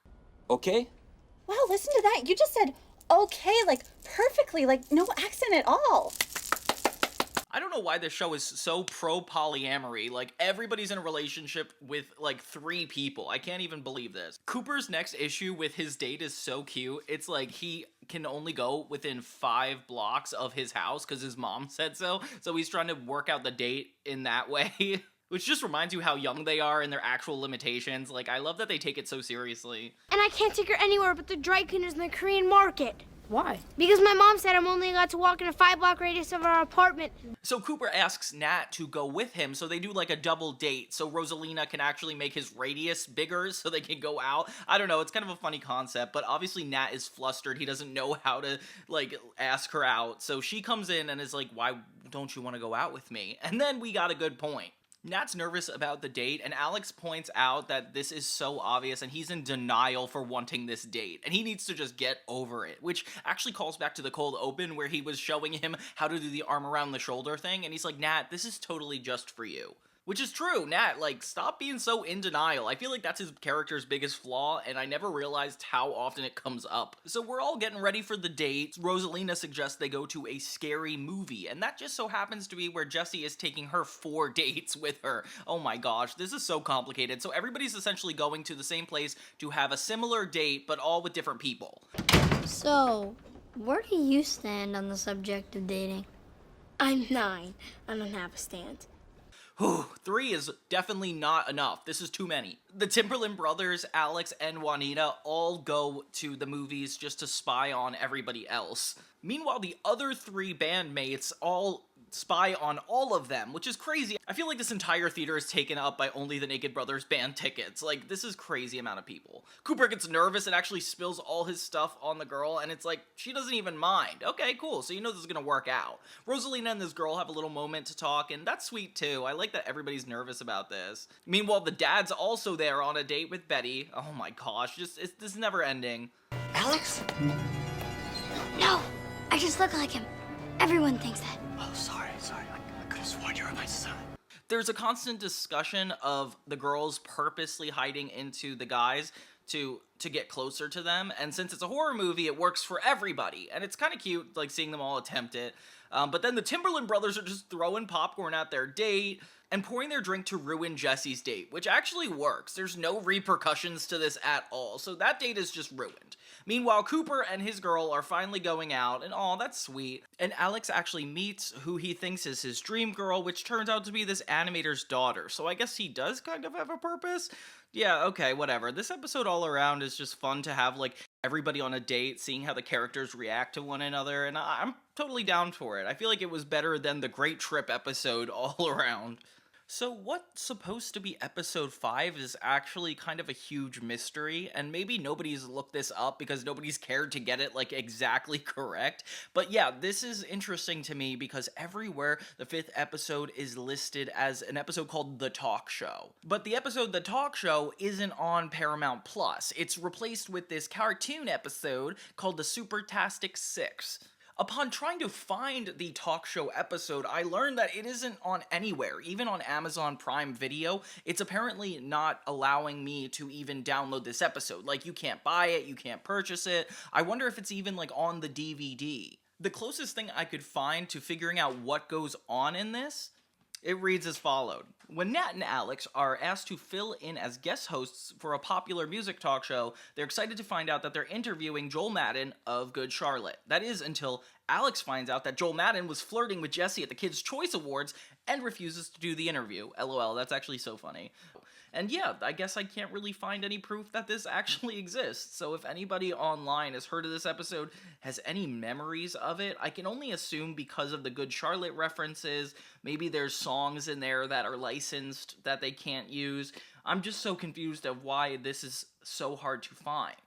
I could find some clips on YouTube, and that's kind of what's playing right now, but it's hard elsewise to dig this up. If anybody in the comments knows anything about this, please let me know, because this is a great mystery. We want other guys to keep their hands off our girls. No, you got it wrong. Joel Madden is the bad guy in this song. The other guys want him to keep his hands off their girls. Joel Madden is putting his hands on their girls when they're not looking?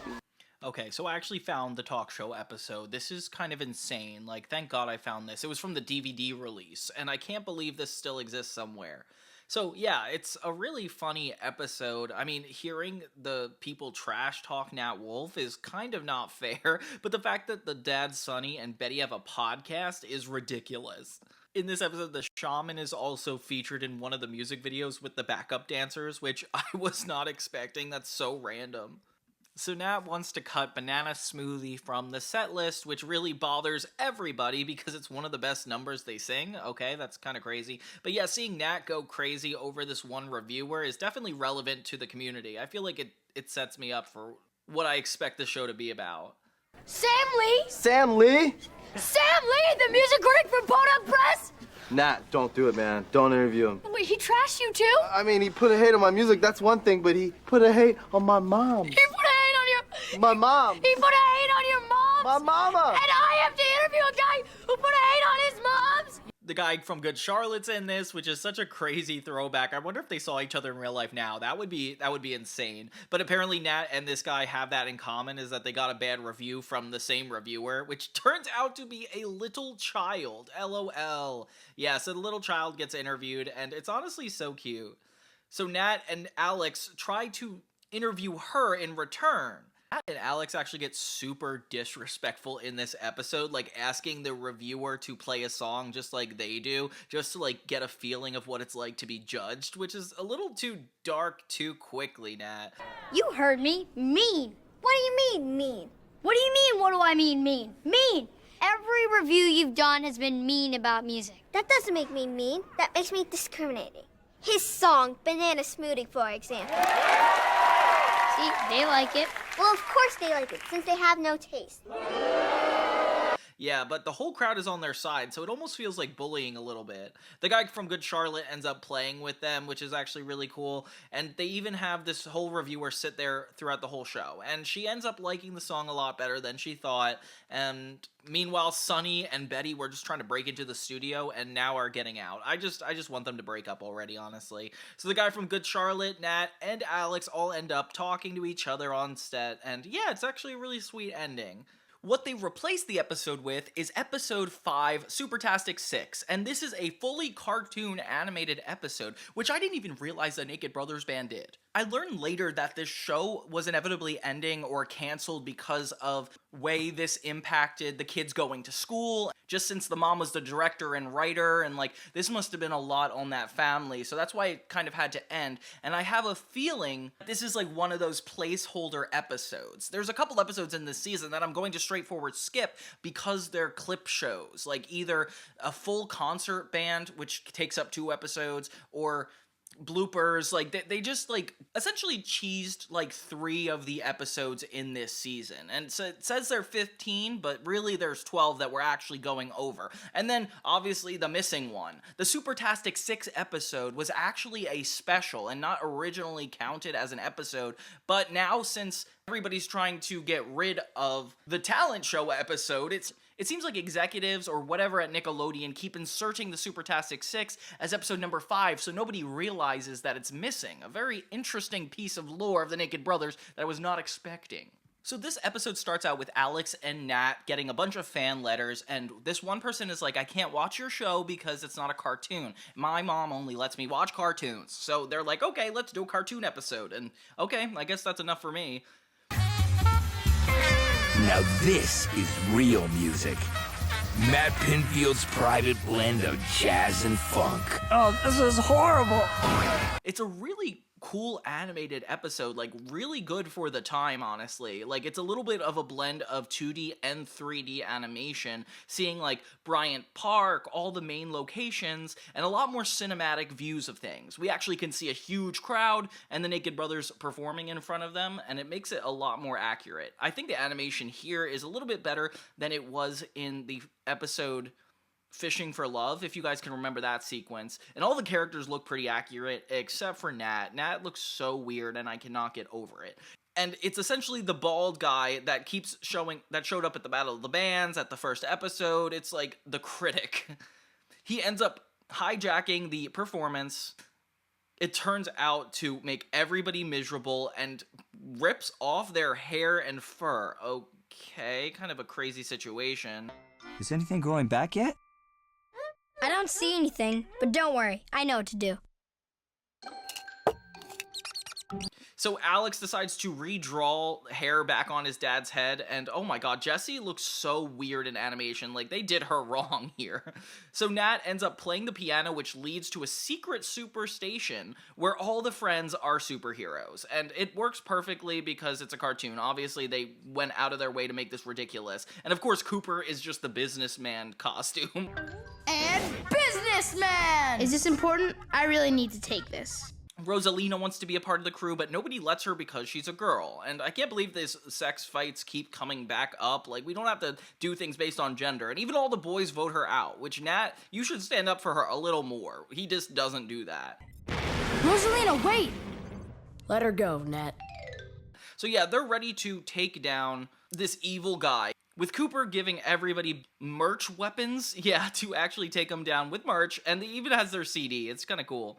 So later, they're playing jazz all throughout the neighborhood, causing chaos, I guess. Jessie is not supposed to know they're all superheroes, so they say they're gonna wipe her memory later, and that's kind of a funny bit. She's the only one old enough to drive. Yeah, but now she knows all of our secrets. Don't worry about that. Check this out.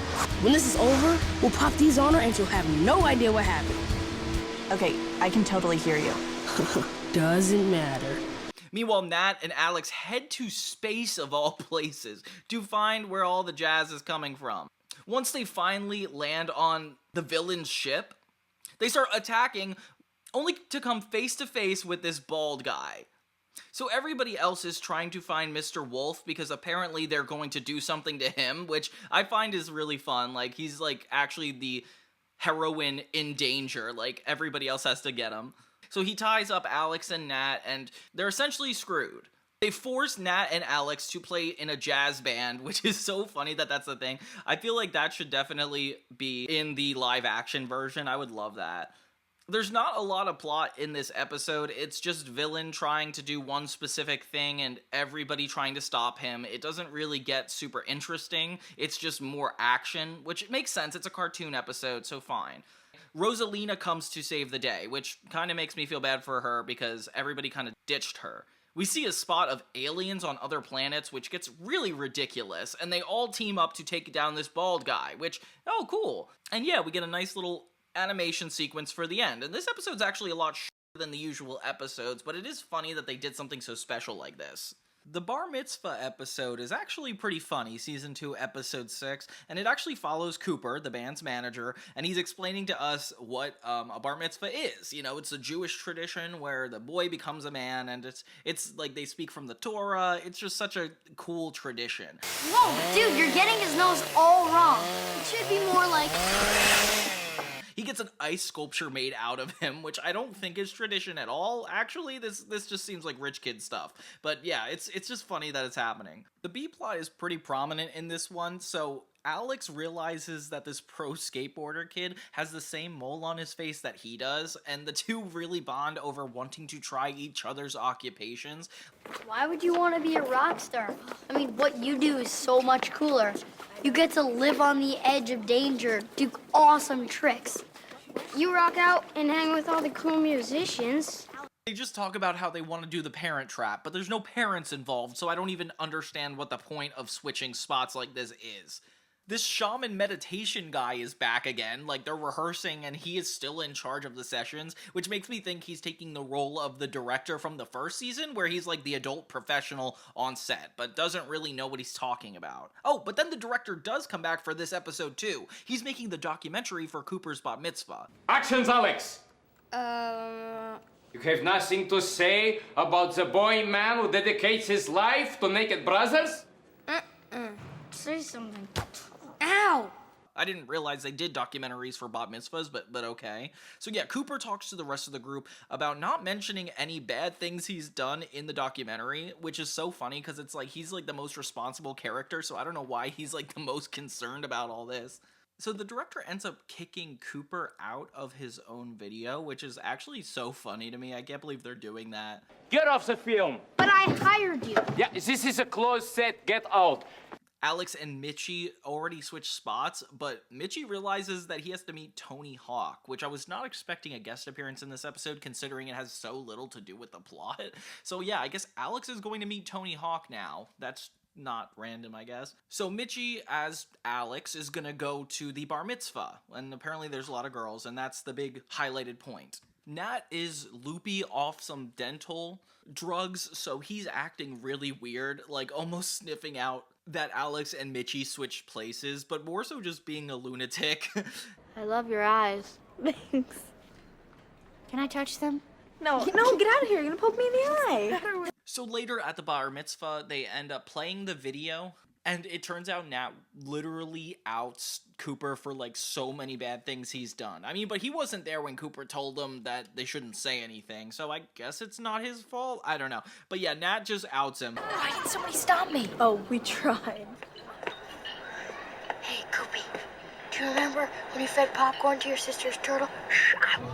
You were the one who killed Turtellini? This turns the entire party into chaos, nearly getting Cooper killed by his sister and family. I didn't realize it took such a negative turn, and Nat should feel bad about this, because this is a little too intense. Then we go back to Alex, who doesn't actually know how to skateboard, but he does know how to trash talk, so when he sees Tony Hawk, he just essentially trashes him over and over again. He does not know what to say.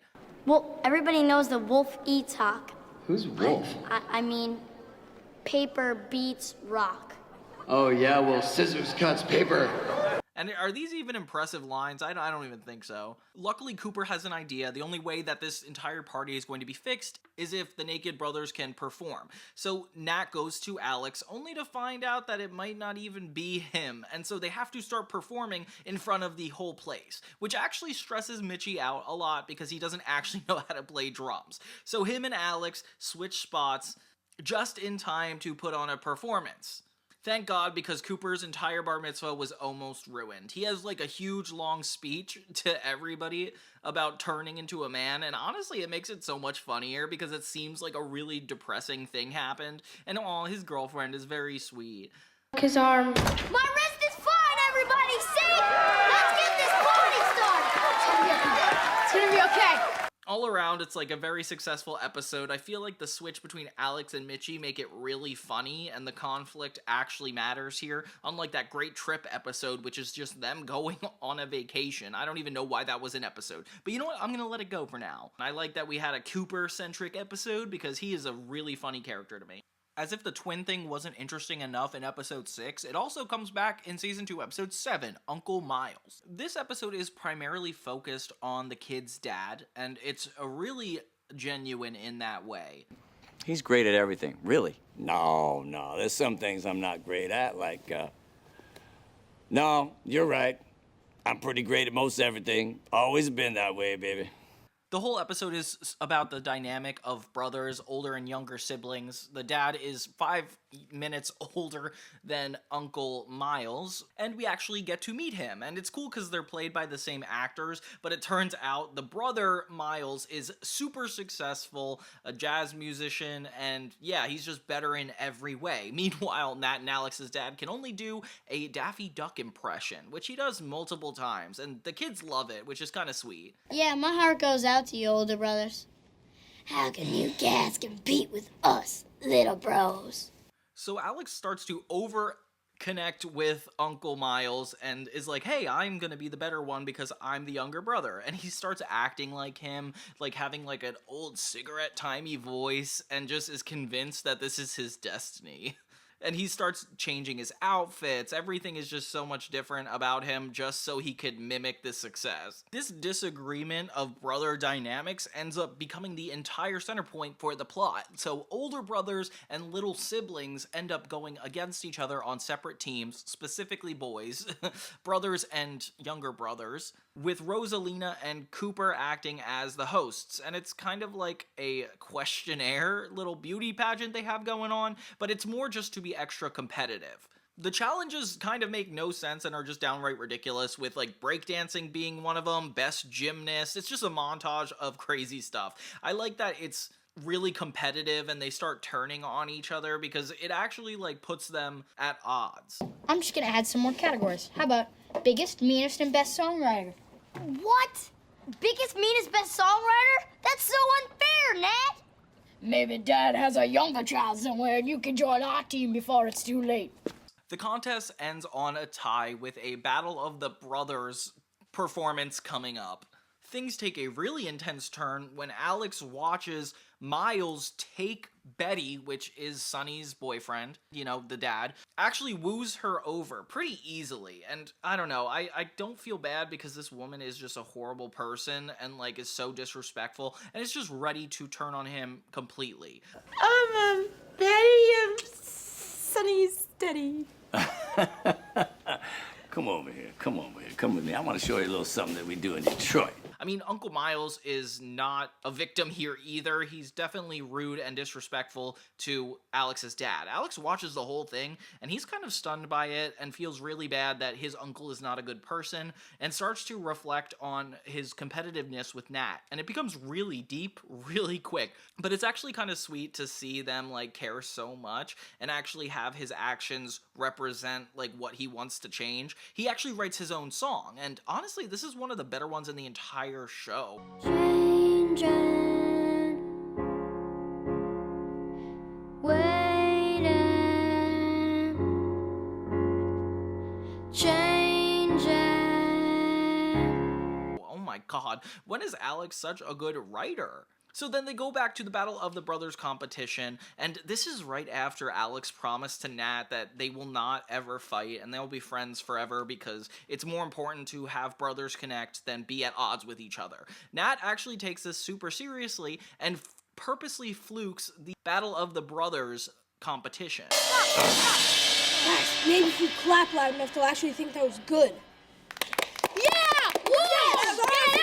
Okay. Alex also messes up, and they kind of come to terms with the fact that, like, their uncle is not a good person. Later that night, the dad, Alex, and Nat go to see Uncle Miles play, and right as they're watching him, Betty comes on stage to perform with him. So not only is she cheating on him, but she's cheating on him with their brother. And she says it's because he has more hair, which is kind of stupid because I barely think that. And the dad admits that this is probably a wig. So Alex and Nat take this into their own hands and cause a scene by ripping his wig off. Give me my hair! Give me my hair! Go back here! Miles, it's okay! I got it!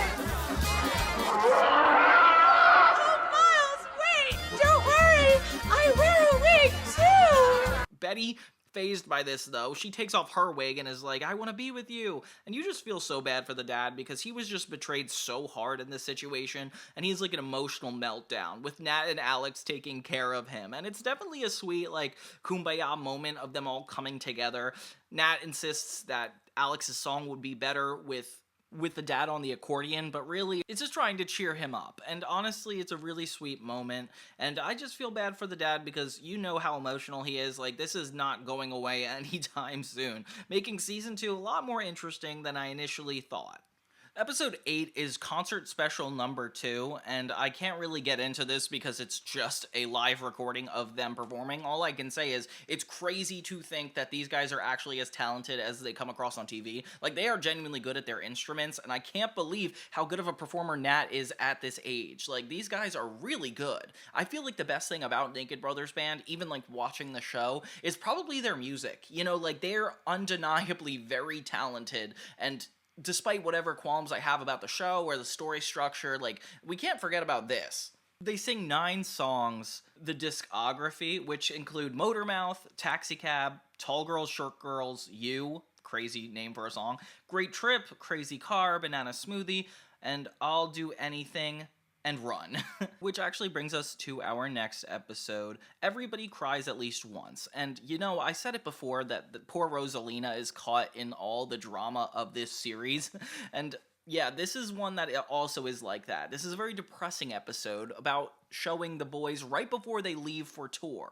A lot of this episode is them figuring out what to take, what to leave, and yeah, it's not that dramatic at first.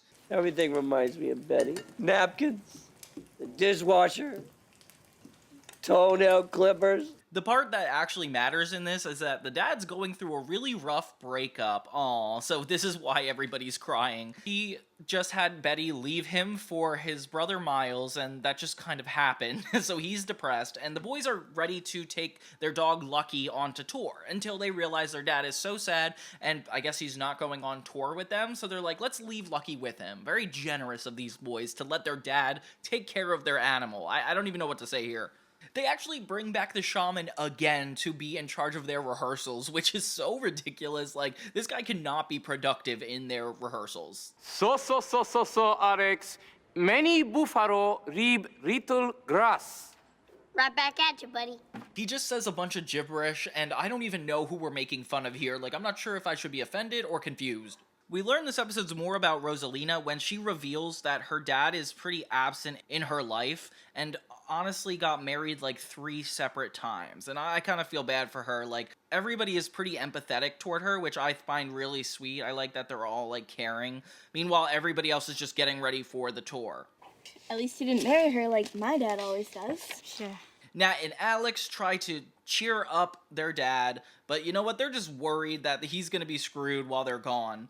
Later, they run into George Lopez, of all people, on the streets, which is, I guess, the only celebrity tied to this show, because he was in the first season, and now he's back. Like, I don't know why he's necessary for this, but I guess Nickelodeon just liked him at the time.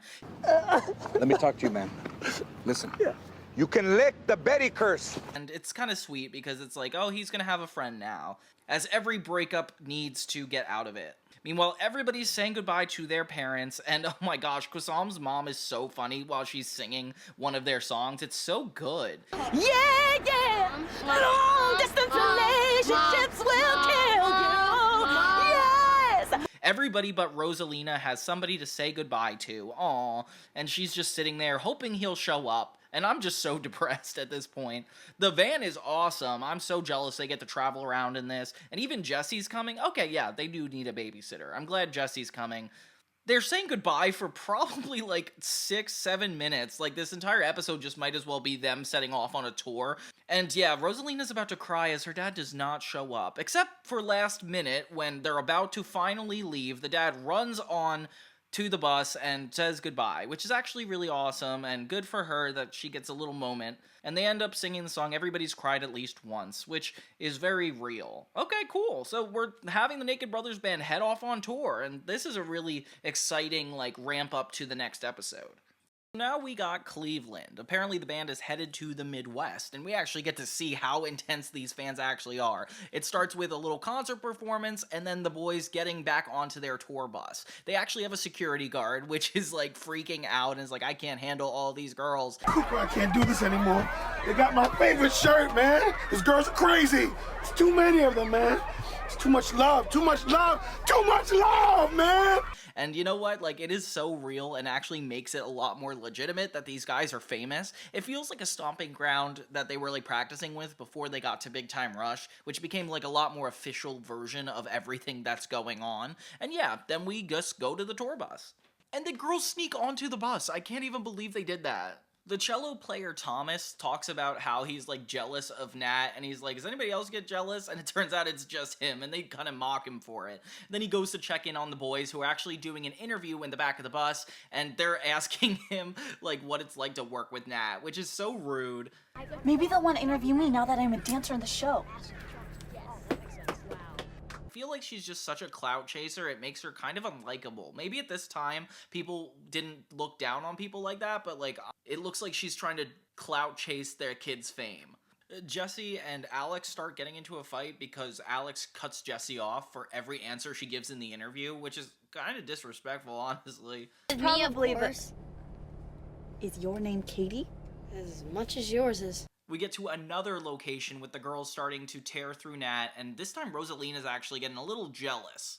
Thomas is really depressed for most of this episode, and I kind of feel bad because he's just so bitter. Him and Rosalina are just so tired of seeing Nat get all this attention. There's even a point where he's getting his hair ripped out by Cooper just to make it even, and Thomas is just so mad at it. Like, this guy is just too bitter. Kassam and David start trying to sell Nat's hair on tour by stealing it from him at one of the press conferences, and this is going too far. I feel like they're all just like using Nat and then also getting mad at him for the fact that everybody wants to use him. Like, I don't understand why any of this is his fault. Thomas, you're our absolute favorite in the whole band. I am?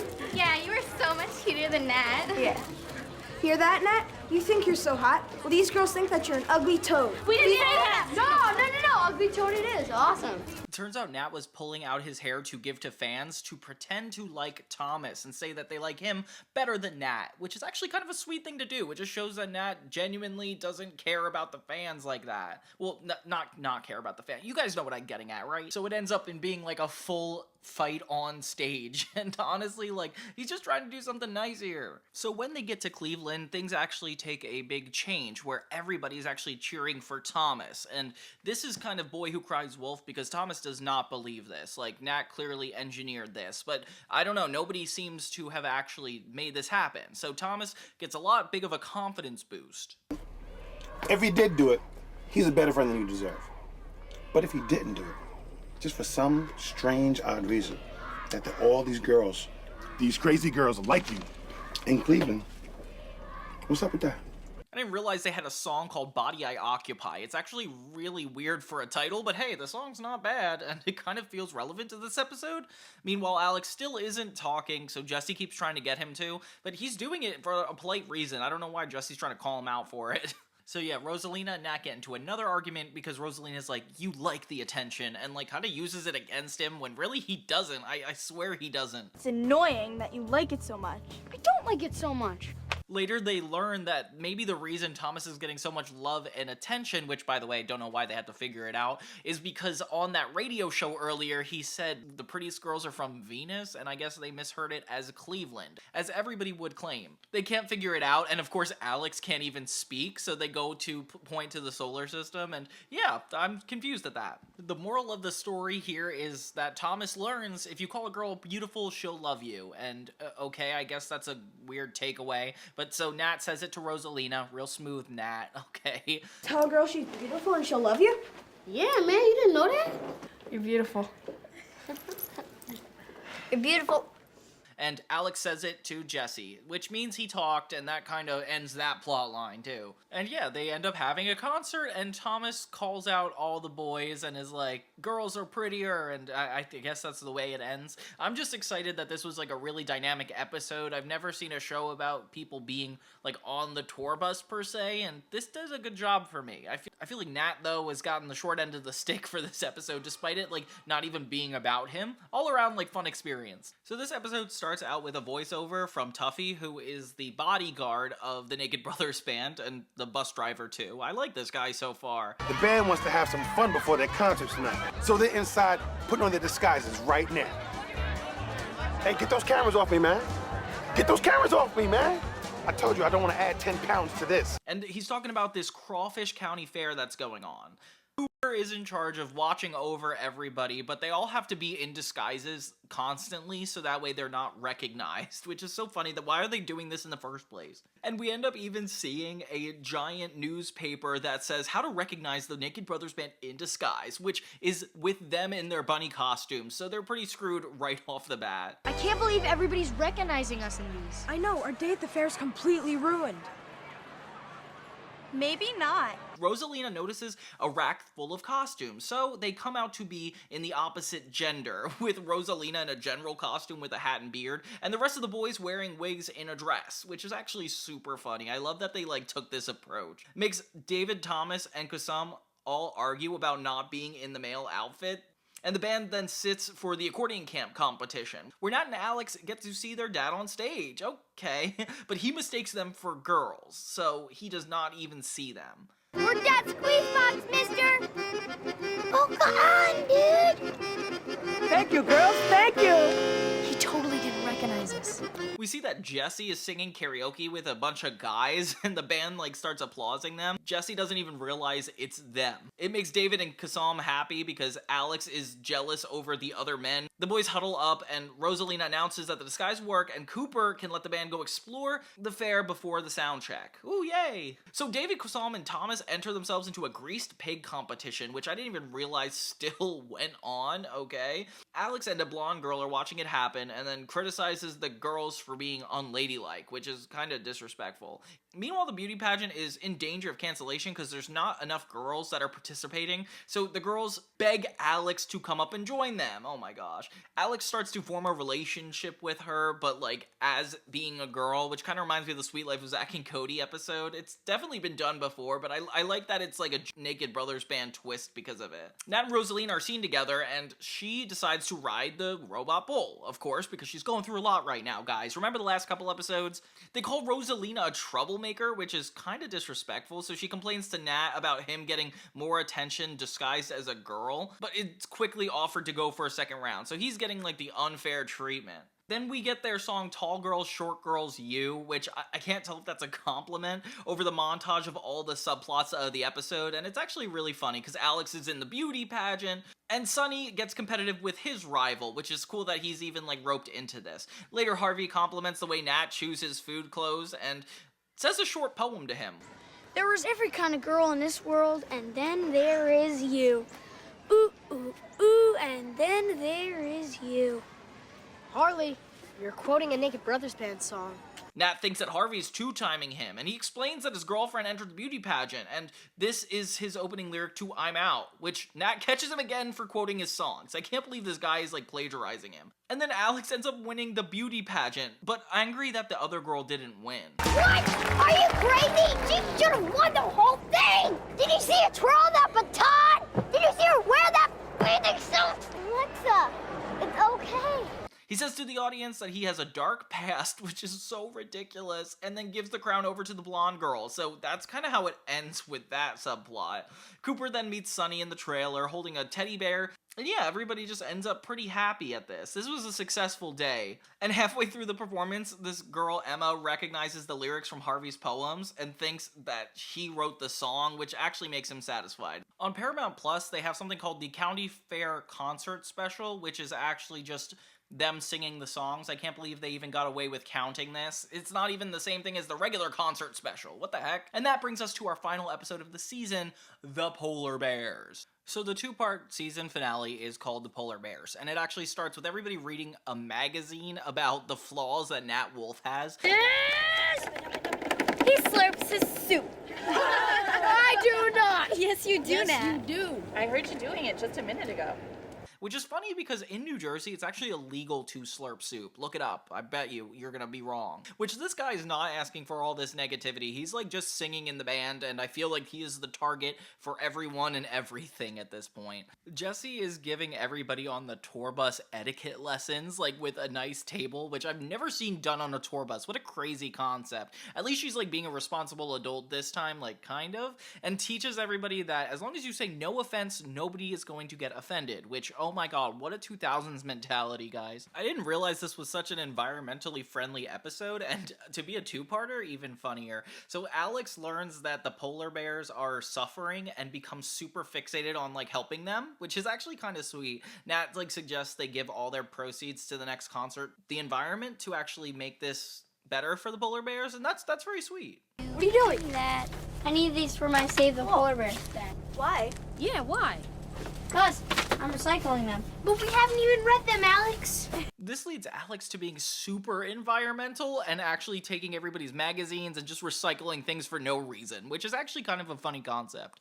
They're still on this city tour, I guess. So they end up meeting up with Sonny, which is kind of cool that he's at the next venue, and Sonny brings their twin, which is crazy because this girl looks nothing alike them, but apparently her and Nat share a lot of commonalities. So she's also a Sagittarius, I assume. They say that their moms knew each other, and that's another hint of lore to drop on us. I didn't realize this was relevant still. There's a little girl named Big L, and she is obsessed with Santa Claus, like making her mom decorate all year long for this, and even has like a full-on tantrum when they try to break it to her that it's only around Christmas. This is low-key me, though. No, he's coming soon. We got a little ways to go there, Big L. It's still summertime. Santa Claus is coming soon! Santa Claus is coming soon! So Rosalina supposedly gets jealous again, but she's like, me and Nat are just friends. Says it to him, and he's like heartbroken. But it's low-key kind of fair because, yeah, he's hanging out with another girl, and also they've never really properly went on a date. So Nat, unless you're gonna ask her out. So later, Nat and this girl, Grace, are talking about how guys can be just friends, and it's very sweet, actually, until Rosalina walks in, and they start wrestling. I don't know why they wrestle out of nowhere, but it's kind of ridiculous. If I were Rosalina, I'd be really sad. She did say they were just friends, so yeah. Psalm has a crush on Grace, so it looks like it's gonna work out in the long run, but Rosalina's still kind of stressed about it. So Grace and Big L reveal that their house was like taken away a long time ago because of the environment, and it's kind of depressing to think about. And they're like, yeah, it's okay, we live on a trailer like you guys. And it's like, oh no. That explains why she's so obsessed with Santa. This is like almost like a trauma response. What a deep and dark plot to have. I feel so bad for this little girl. And we get a really sad montage of them actually driving through homes that have been destroyed, and oh my god, this is so depressing. I feel so bad, but at least like Alex and Nat are like empowered by these situations to like make a change. I guess that's like the positive part of this episode. This is pretty unique that I've never seen a kids show ever do, like show this kind of destruction and talk about it so positively. They go to Grace's house and they see how she's actually living, but at least these kids learn their manners. They definitely have to. Betty used to love candlelight dinners. She loved them. Now, Sonny, you pull yourself together right this minute. Yeah, Dad. So Rosalina is the wing woman for Kasim, trying to get Grace to be into him, which I think Grace has bigger fish to fry right now, Rosalina. Can you just give him a break? You know, he's a bad boy, real bad, and polite too, kind of a mixture of both. He's everything a girl could wish for. So Grace starts getting jealous of Qasim and Rosalina, and her and Nat pretty much turn on them, which is fair. They're being really suspicious. It's so funny because Rosalina being the wing woman, Grace just assumes that she has a crush on him, which, oh my god, Nat, I would be heartbroken too. Rosalina tells him to be like a bad boy, and he pinches her butt, which I did not see coming, and you cannot do that on television. That's very disrespectful. Kasim and Nat get into a physical altercation, which I did not see coming, and then Alex starts turning his back on the bus because it's bad for the environment. Oh my god, I did not expect that to be the twist. Alex treats this whole thing like a huge betrayal, which is actually so funny. I'm gonna go over there, try to tip the bus over, and all the gas should go in that bucket. For some reason, Nat knows what siphoning is, which I didn't even know. It's like when you pull gas out of a bus, and he's claiming to do that and even wants to tip over the bus. What the heck, Alex? Sonny sees a cricket on his nose one morning and assumes it's Betty, which means he's not over that breakup. Oh my god, this guy's an insane person. The bald publicist comes back again to trash Nat about slurping soup on television, and they're like, he is gonna have some bad manners, which is so funny because it's like a whole benefit event, and that would be offensive, I guess? Grace and Nat wrestle once again, only to be confused by Qasim and Rosalina. Oh my gosh, why does this keep happening? It's kind of crazy we're having like these first world problems, like drama between Nat and Rosalina, while there's all this like wreckage and what's actually going on in the world. I can't tell if it's a metaphor or just really, really bad timing. Cooper tells the crew that they actually oversold the Superdome, so they're gonna make a lot of money for the polar bears. Ooh, that's exciting. Cooper suggests that they do a huge press conference, which was actually the center of conflict in the Battle of the Bands episode, so I hope it goes well this time, honestly. This is gonna sound really ridiculous. What? I mean, really, really silly. No, I think she stopped liking me when she saw how bad my table manners were. Big L and Grace follow them onto the bus, and oh, Alex has a really fire white outfit. I don't know why, it's really cool. So Alex is still refusing to take the bus, so they're like, we're gonna walk to the venue, which is kind of insane. I don't know why anybody's letting them do that. And then Qasim and Rosalina have another moment together, only to make Nat super angry. So Nat is upset about the whole Rosalina situation, gets advice from Alex, who is just like, you guys weren't even together, so technically you didn't steal your girl. Oof, that's kind of tea. So they're doing this whole press conference, and things get way out of hand by like them as a concert being like, we're gonna be bigger than Santa Claus, which I don't know why they're claiming that, but the reporters get really angry at them. I don't even know why they're getting angry. Like nobody cares that much about any of this stuff. Picture, he means our picture on that calendar. Only because it's August. I mean, by the December, Santa's gonna be way bigger. Santa's gonna be huge by December. Are you now insulting Santa's weight? Are you calling Santa a big fatty, a big tub of lard? I'm not calling him a big tub of lard. You called Santa a big fat blubber belly? I'm not saying that Santa's a big fat blubber belly. So now instead of being chased by a bunch of girls, they're being chased by reporters. But honestly, this is like one of the funniest scenes in the entire series. I can't believe they even like have this conversation. The reporters are really funny actors. Jessie is relying on her manner skills to stop all the publicists who show up at Anita's trailer, which is so surprising. I guess they just assume they're gonna stop all the drama from going down. And it seems like they're all trying to cancel the Naked Brothers bands for hating Santa, which I can't believe canceling was even happening back then. But yeah, this is definitely a reason. Look, I like That's Alex. George Lopez. He'll say something nice He's a about friend you. of mine. But my daughter Mayan is burning his CDs as we speak. George Lopez has to make yet another appearance, which is super surprising, and he speaks out against Alex, which actually kind of hurts. Yeah, so they're all like calling him a Santa basher. Was not expecting this turnaround. And George Lopez mentions his daughter Mayan too, which is his real daughter in real life. Crazy. The little girl Big L ends up turning her back on Alex too because of the Santa situation, which I was not expecting. And yeah, so this gets really ugly really fast. But it's a funny argument. Liar, liar, pants on fire. Oh, I'm not a liar, liar, pants on fire. You don't love Santa. You lied, your pants on fire. I didn't pants on fire. The curse of Santa is upon you. Then they have another really depressing song montage of Alex being sad, and it seems like he's dying and drinking himself to death because he drinks a bunch of milk, and it's like, what the heck is this supposed to represent? It's not till like the very last minute of this whole special that Grace overhears Kasim talking to Big L and learns that this was all a huge miscommunication. And this is the scene where the whole thing ends. I don't think we got a resolution to Rosalina at all. I don't know. This has to be like a glitch because there's no credits, there's nothing. It's just a 54-minute episode, and I don't know what's going on. Okay, so yeah, I did some reporting, and it looks like this is completely cut short. This is supposed to be an hour and 8 minutes, so 12 of the minutes were actually cut out of the Paramount Plus release. What is going on with this, guys? Yeah, so they end up finally making up Rosalina, Psalm, and Grace, and then they have this super cool charity dinner. All he wanted to do was tell you that he was giving all his money to save the polar bears' homes. The polar bears are Santa's neighbors. Santa loves them, and he loves Alex too.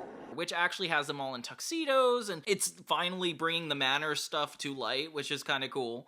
So they perform for the final group of people, and then they get cut off. Apparently, they're not even allowed to.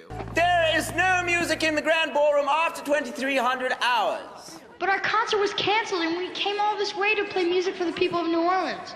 The band ends their world tour on a super positive note with actually raising a lot of money for the polar bears, and everybody's celebrating Santa Claus for some odd reason. I mean, I guess there's a connection between polar bears and Santa Claus, but I don't know, I'm just losing a lot of this metaphor, honestly. But then the final song of this special, it makes it so much more exciting because it feels like a full movie, like the way they conclude everything. And even though we had a lot of drama, a lot of environmental issues, like it all came back to a full circle moment, and I really like that. I really like that this was a formal ending, and I could always remember the commercials for this. I never quite knew what this Polar Bear special was about, but looking back on it, yeah, it was definitely a fun time talking about a lot of interesting things. I don't feel super resolved about everything, but you know what? That's what the third season's for, isn't it, everybody? The whole special was come up with by the siblings' mother, Polly Draper, who, you know, the series creator and showrunner, directed this too,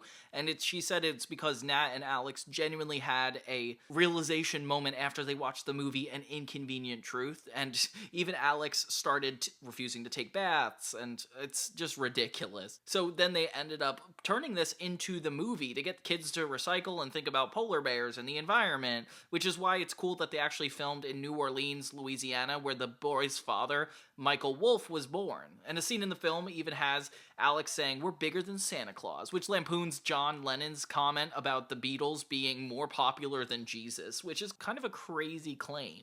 Poor Rosalina is the last thing I'm gonna say, because she is the one that's truly gypped throughout the Naked Brothers series, and specifically this season, honestly.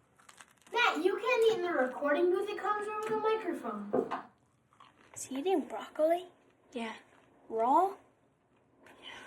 The Naked Brothers Band do nothing if not turn heads. Whether it's the weirdly inappropriate relationship between Alex Wolf and his babysitter, or the toxic outburst Nat Wolf has in band practice. These boys have a show that is unlike any other I've ever seen, and I can't tell if it's a good or bad thing. All I know is this is the most memorable out of all of them. Maybe for better and also for worse. If you haven't seen me cover the first and second season, you can check out those videos now, but this is the end in our Naked Brothers series. We're finally finishing the last 11 episodes of this show. And also talk a little bit about why it had to end. You know, mainly these kids growing up, but we'll get into that later. Let's just jump into all these episodes, and I bet you probably know them better than all the ones we've seen already, because these are the ones that were playing on loop before the show was fully off Nickelodeon altogether.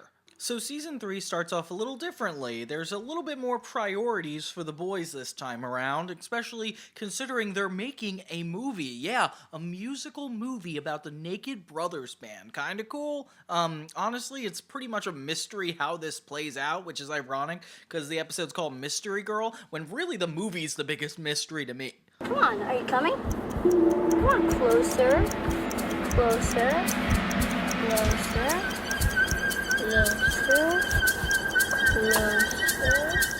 We start out with Nat and Alex introducing the whole show, and they are significantly older than they were in the last season. I feel like season 2 they grew up the most, but now they're just older, like teens barely. You could tell because Nat is dating Rosalina, and they're finally not awkward enough to establish that it's a relationship. The choreographer's kind of crazy. She only speaks through dance movements, and honestly it's funny. She doesn't really play an important role, but I thought she was worth mentioning. I have no interest in speaking to you.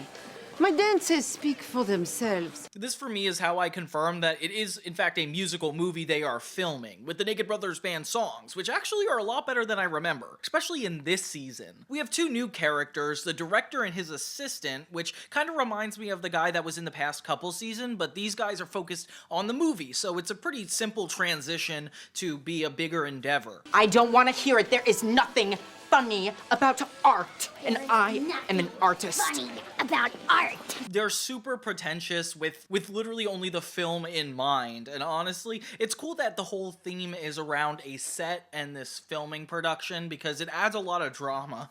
It's just so funny that they always have to have an adult that's kind of condescending to them or a mutual enemy so that way the kids can always get along. I noticed that about this show. Excuse me, young lady. Have you been body snatched? I need to go spread my wings and have the time of my life. Let's try doing it like a living human being this time. I do a read-through before the movie, and the director in particular is really bothered by the fact that Nat and Rosalina are partners in real life, because Nat's the main character of the movie, and Rosalina doesn't fit the role, so they kind of avoid giving it to her, which is crazy to me. Nat is all enthusiastic about her, but doesn't really know how to defend her, which is kind of stressful. Rosalina can't even act, which is so funny. She flaps her hands, and I don't even believe somebody's this incapable of acting. I have something to tell you. Okay. Are we trying to fly? Then why are you flapping your arms around like that?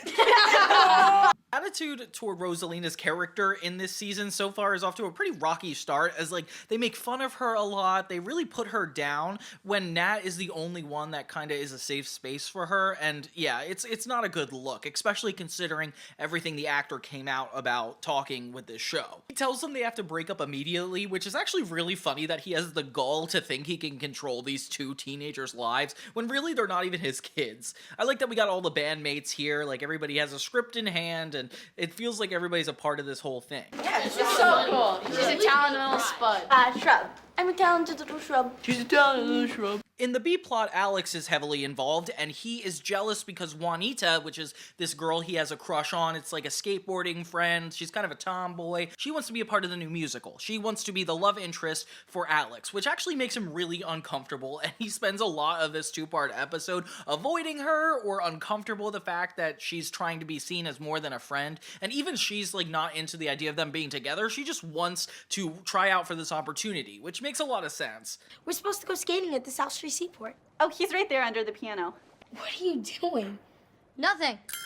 But you know Alex, he's super neurotic and can occasionally try to control things just to like get his way, and he's just so funny. Everybody in their life is actually auditioning for a part in this movie, which is really sweet. I wish they would just give it to them. Like, the dad is auditioning for the father.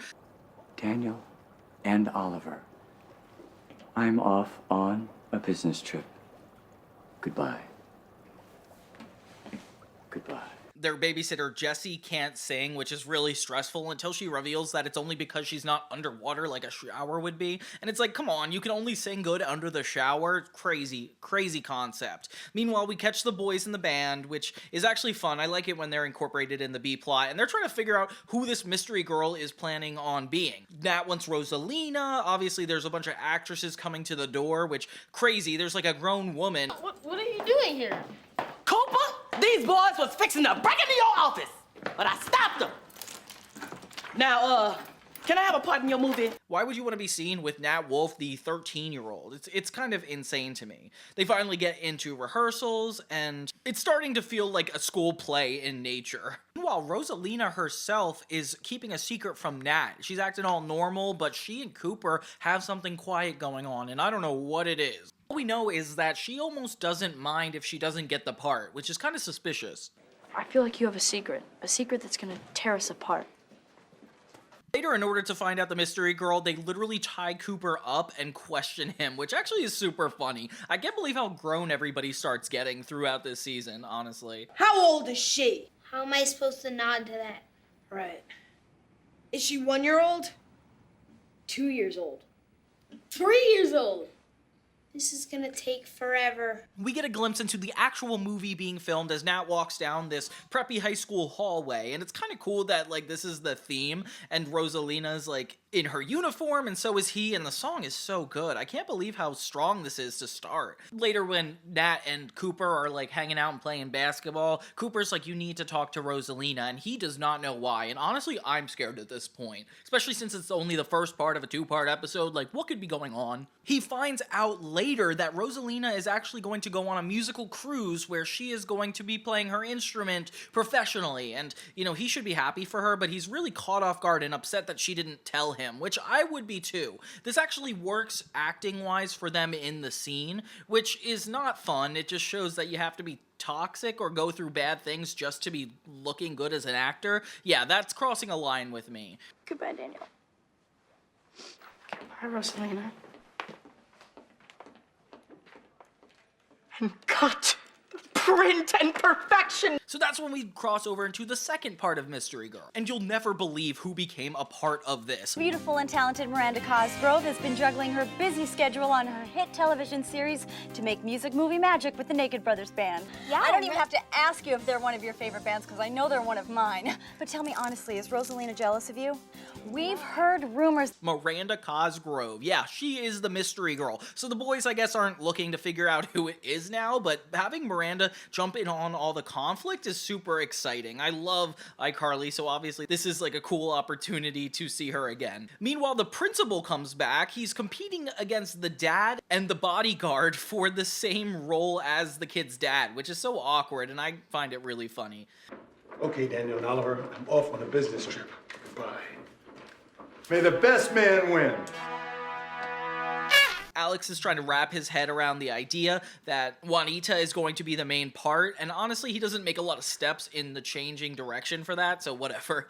Nat meets Miranda Cosgrove, and they actually have a pretty good connection, but they try to deny it because, you know, Nat is with Rosalina and trying to maintain that relationship. They make up on the fact that she's moving, and when they have a conversation about the whole thing, and he's finally taller than her, oh my god, look how long that took. I'm happy for you, okay? It's just really infuriating that you didn't tell me until 2 days ago. Yeah, I'm sorry. I couldn't tell you before because I needed time on my own to figure out what I was gonna do. And it ends up in another fight, which actually only pushes Nat and Miranda closer, which you do not expect. They use a photo of her from the first season of iCarly, and it is so cringe. Like, it's like the 2000s way of Photoshop, but it's horrible. Honestly, it looks like one of my thumbnails. Hate to throw shade at myself, but Johnny 2000, you are not working out. They film one of the scenes that Miranda's a part of, and there's a lot of chemistry. It's very sweet, but yeah, it's all influenced by the fact that the paparazzi are trying to push them together. It makes them super uncomfortable, and the fact that Nat and Rosalina are still fighting is not going to be good. Yes, you did. I'm sure of it. I didn't do anything wrong. I bet you weren't happy enough for it. I was plenty happy. Plenty happy or mondo happy? Alex tries to stop the awkwardness by asking if him and Juanita don't need to kiss in the movie, and the director doesn't seem to even remember a kiss, so this doesn't feel like a plot at all. Juanita and I have talked it over, and we'd rather not kiss. Kiss? Yeah. And we both have minty fresh breaths, if you're wondering. That's not it. Nat kisses Miranda in the scene, and it makes him feel really awkward and uncomfortable, so he goes to approach Rosalina, only to be bothered by more paparazzi. Ugh, I feel bad for them. But honestly, some stuff happens in this season that actually makes it more ridiculous on Rosalina's end because of all this, but we'll get into that later. We get I Don't Want to Go to School in a huge musical number that would have been in the movie, but oh my god, I want to see this movie. It's so cool the way it plays out. Face again, I don't wanna go to school every morning. I don't wanna go to school.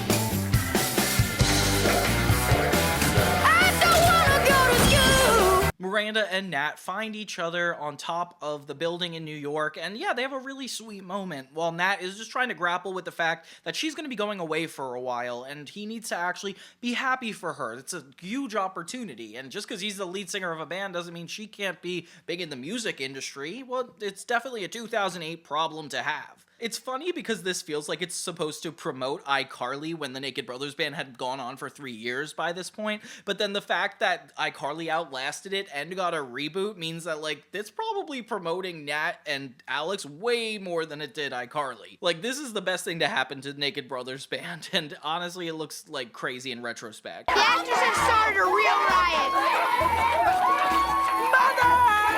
So Nat decides to make a big romantic gesture to make sure that she leaves on a positive note with their relationship, which would not actually happen in terms of being a 13-year-old boy. Like, how would he get this piano, all these instruments into the street? I think they'll need permits. Like, there's a lot of stuff that goes into this, and I can't believe how long it takes. But yeah, she comes down, and it's really sweet. I'm definitely liking how Nat is handling the situation, even if it's not how a 13-year-old would handle it. It's cool to see the promotion of, like, treating somebody like this. Like, it's definitely a very positive vibe. Botswana, Italy, Spain, France, New Zealand, Germany, Greece, Turkey, Poland. So yeah, all around, Mystery Girl is a huge departure from the second season's road trip. Like, the characters are a lot different, they're older, and Rosalina is a more important part of Nat's life, just in time for her to be leaving for a cruise, which is so sad to think about, but at least, you know, Nat has the movie to focus on, and hopefully we'll see more of Miranda, but I don't know, all around I was just super surprised with how this played out. I don't remember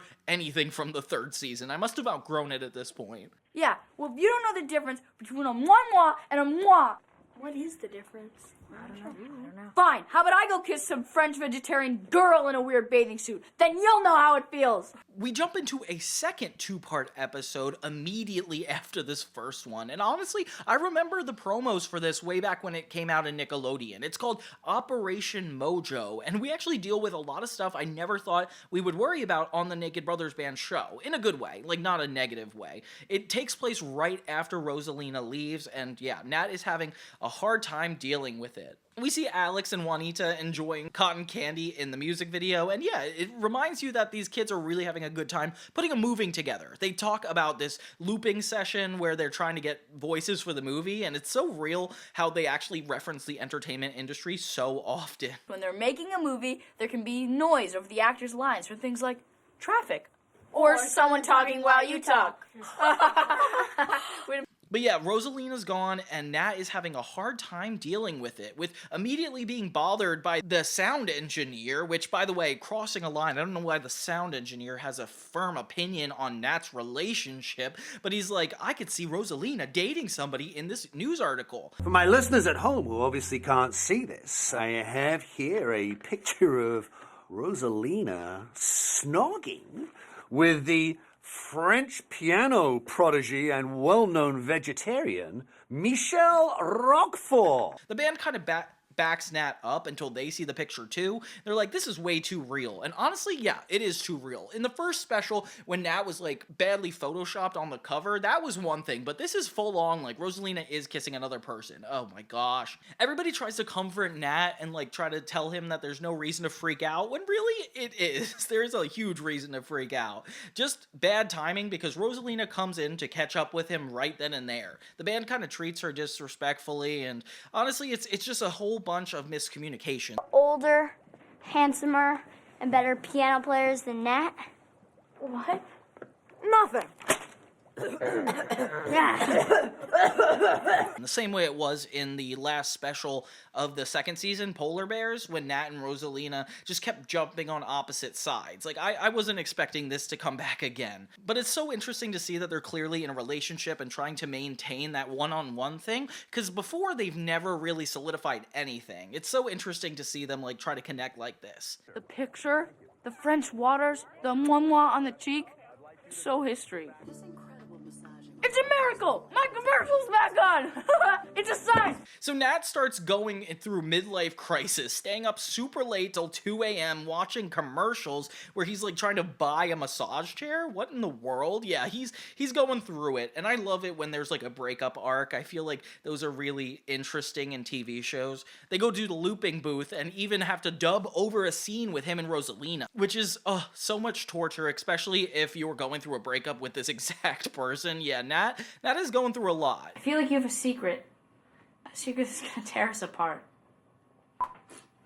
I'm leaving you, Dana. I know you are! For that French dude! It sucks that Miranda's not back. I thought she would be, but she's not. Right in the middle of the session, Rosalina calls Nat, only to make him spiral further. It turns out this was a kiss, and this is a big argument between the two. I'm actually confused on how they're actually gonna get over this, because this is a big deal. Like, your girlfriend kissing another person, like, how do you excuse that? The band tried to get Nat off his butt to finish this movie, which is so cool that, like, the plot line of the movie is so consistent throughout this so far. Like, I definitely want to see this musical. He's, like, eating celery in his room. It's like, what is the band gonna do to get him back on his mojo? Chapter 1. Purge the environment. So she dumped you. Here's what you do first.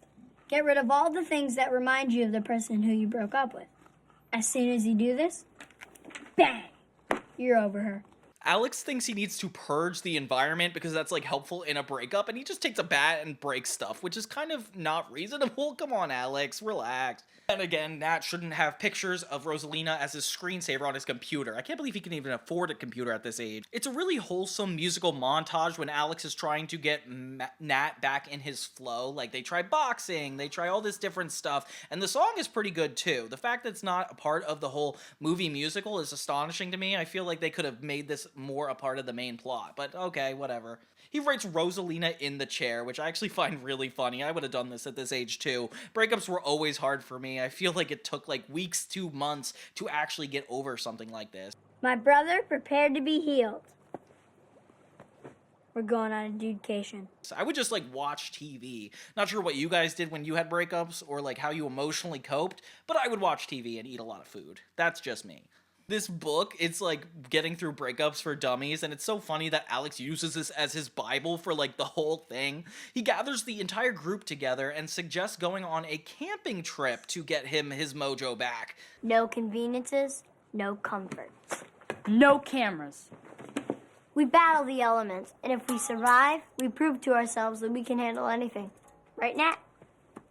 My favorite part is the fact that they actually do this behind Nat's back. They don't tell him they're going to be taking him on a trip. Literally everybody but him knows this is happening. And this is a very thoughtful gesture from his family. Like, I feel like it takes a lot of love to take somebody who's going through something and, like, rearrange your schedules to help them with it. Like, it's very sweet in nature. You think I'd go out to the woods with a guy who's lost his mojo?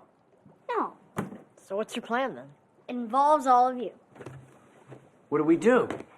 Speaking of in nature, yeah, they just end up in nature by the end of this episode, and it's all about camping from now on. Whoa. Yeah, they're just trying to get Nat back to his former self, which is very, very thoughtful. Although what they say is camping is barely camping. They literally bring all the stuff they would use at Nat and Alex's house and just put it in a tent, like with the bodyguard there. Like everybody's just chilling out, nothing to do with nature, like not camping. They're glamping, as the kids say. Glamping is when it's like a really fancy version of camping where you actually bring all your amenities. Yeah, that's not always roughing it to me. It's the massage chair that Nat ordered. It came just after you guys left. I got nerves. Didn't me? We start off the second part with something we actually set up at the very end of this first part. Alex has a fake snake, and it turns out he's going to stage a situation in which Nat could be the hero to get his mojo back. And yeah, it starts out being really freaky. Like, in the night, Alex is being cornered by a snake, and Nat comes in to save the day. But he doesn't get excited about this. He gets scared. It traumatizes him in a way. So Alex has more backup plans. We're not super worried about it. I think he's talking about having a whole bear suit, which requires a volunteer, and of course nobody wants to do that. Fine.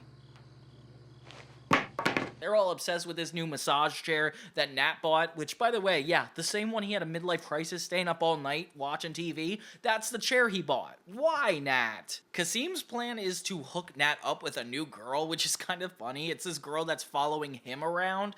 You never introduced me to him, Kasim. That's because you fit the profile of a stalker. Which I don't know why he's trying to pawn off her to somebody else, but it is funny that they're trying with this.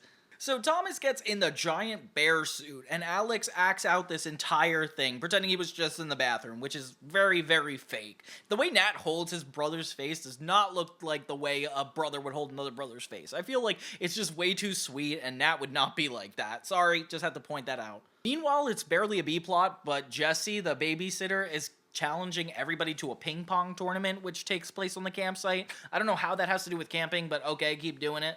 So they finally utilize this girl to set her up and get Nat and her together, which is so funny. There's a little musical montage where him and Rosalina are missing each other, and honestly, it's pretty depressing of a montage.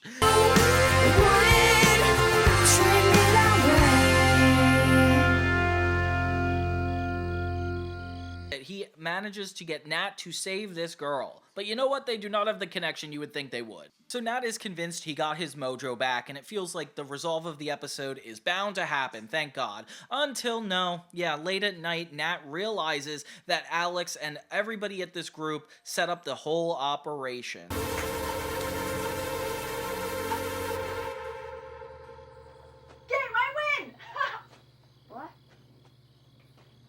What are you all doing here? So he gets furious and confronts everybody, which I don't even think they're supposed to be awake. They were sleeping 2 seconds ago. He confronts them and he's like, you guys should not lie to me. Like, I really needed your help. And he just feels betrayed. You should show your love by supporting them, not lying to them. I didn't lie to you, Nat. Excuse me, who is this? Someone who loves you with all my heart. Oh, no. So they're packing up and leaving, and it's kind of bittersweet because they haven't gone back to be friends yet. Later, a actual snake comes into the tent, and Nat just thinks this is a false alarm again, which I find hilarious. So this bittersweet moment is interrupted when he actually uses his real courage to stop the snake and saves everybody in return. It's real! It's real! I promise! Oh, look, the real little snake. Where do you put the batteries in this thing? Hey, at least we got a happy ending. He gets his mojo back and everything is positive, leading Operation Mojo to come to a conclusion. Oh, wait, nope. Rosalina visits Nat in the looping room, which means she's still a part of the show. Okay, so despite being like on the road, she still comes back every now and then, just in time conveniently for the plots, which I'm having a hard time believing, but I'm gonna give them the suspense of disbelief. They end up kissing and making up, and yeah, it turns out this is not gonna get between them, even though she kissed a French guy and didn't really defend it. I don't know, all of it is just a little confusing for me, but hey, if they're together, they're together. Good for them. But it won't happen again. Well, I hope not, but I can't make myself crazy about worrying about it. Operation Mojo all around isn't as good as like the opening 2-part episode, but at least it's like about a breakup and him overcoming it, and I like these double episodes. They surprise me with how much they accomplish in the length they're given. I just feel like Nat needs to be a little bit more grateful to his friends for everything they've done for him in these episodes, but hey, that's just what going through a breakup is. You're kind of blindsided by reality and focused on your own emotions, which is definitely kind of a handicapped in this sense. Merry Christmas, everybody. It's actually warm outside. Hey, everybody. Yeah, it's almost like summer. If we lived in Hawaii or even maybe California, this wouldn't be so weird. But come on, we live in New York. We expect snow. So the Christmas episode of the Naked Brothers Band is not a lot to write home about. It's just crazy that this is like the only normal episode, and of course it's a special. So yeah, everybody's getting hyped for Christmas, and yeah, apparently Nat is going to be singing with Natasha Bedingfield. Like, there's a lot of famous people in this episode for absolutely no reason. The Timmerman brothers make another appearance. It's their first appearance in a while and their last appearance ever, and it's kind of sad, but Jesse's in their music video, and it goes viral for Christmas time. Oh, okay? The Adorable Timmerman Brothers video is #1 on the internet. It's even beat the monkey smelling its own butt. No way. Yeah. So yeah, Alex is determined to compete with them and actually make a worse video that will go even more viral. Okay, so yeah, he tries to get Nat in on his plan, and Nat just like doesn't want to ruin his entire Christmas alone. And he's already in a funk because he sees that Rosalina wrote only 2 X's instead of XOXO for his Christmas card. Oh no. Yeah, so she's still out on her world tour, so she's not in this episode. But this time, if he put 3, it would look desperate, wouldn't it? And Nat is just depressed, of course. He has to be. His only reason to live is Rosalina for the majority of this show. I don't see why not. Jesse's like begrudgingly helping Alex make this music video, and it's so cringe, but like obviously they're gonna keep trying. They want to make it bad anyway. Termites, eating your Christmas tree. Stop! Termites. Happy as we can. Get yourself under control, woman! Why can't I be a termite? Next thing you know, we got Whoopi Goldberg showing up. A lot of famous people coming to the Alex and Nat's house. Not expecting that at all. And yet, Alex is still determined on Nat ruining the Christmas performance with Natasha Bedingfield. And I can't believe she's even here. Like, this is such a another random cameo, you know? Christmas stinks? Is that an ironic title? So he ends up singing this song, Christmas Stinks, and it's really awkward and embarrassing, and of course he just had to do it, but you know what? It makes him feel better. I mean, even though he has to apologize a moment later. Did you give all your exes to some French dude? Did you run out of ink? Christmas stinks. We get Andre Harris from Victorious making a guest star appearance, which is so funny. He's actually a really good singer, as we all know, and in this he plays like a grateful kid that just wants to have a good holiday, and Nat realizes that he's kind of being selfish and making this like a negative experience when some people don't get this experience at all, which, fair plot. I just can't believe they threw in another future Nickelodeon character. Nat, Natasha Bedingfield, and everybody else just sing one last time. So much is Christmas and I wish you were here.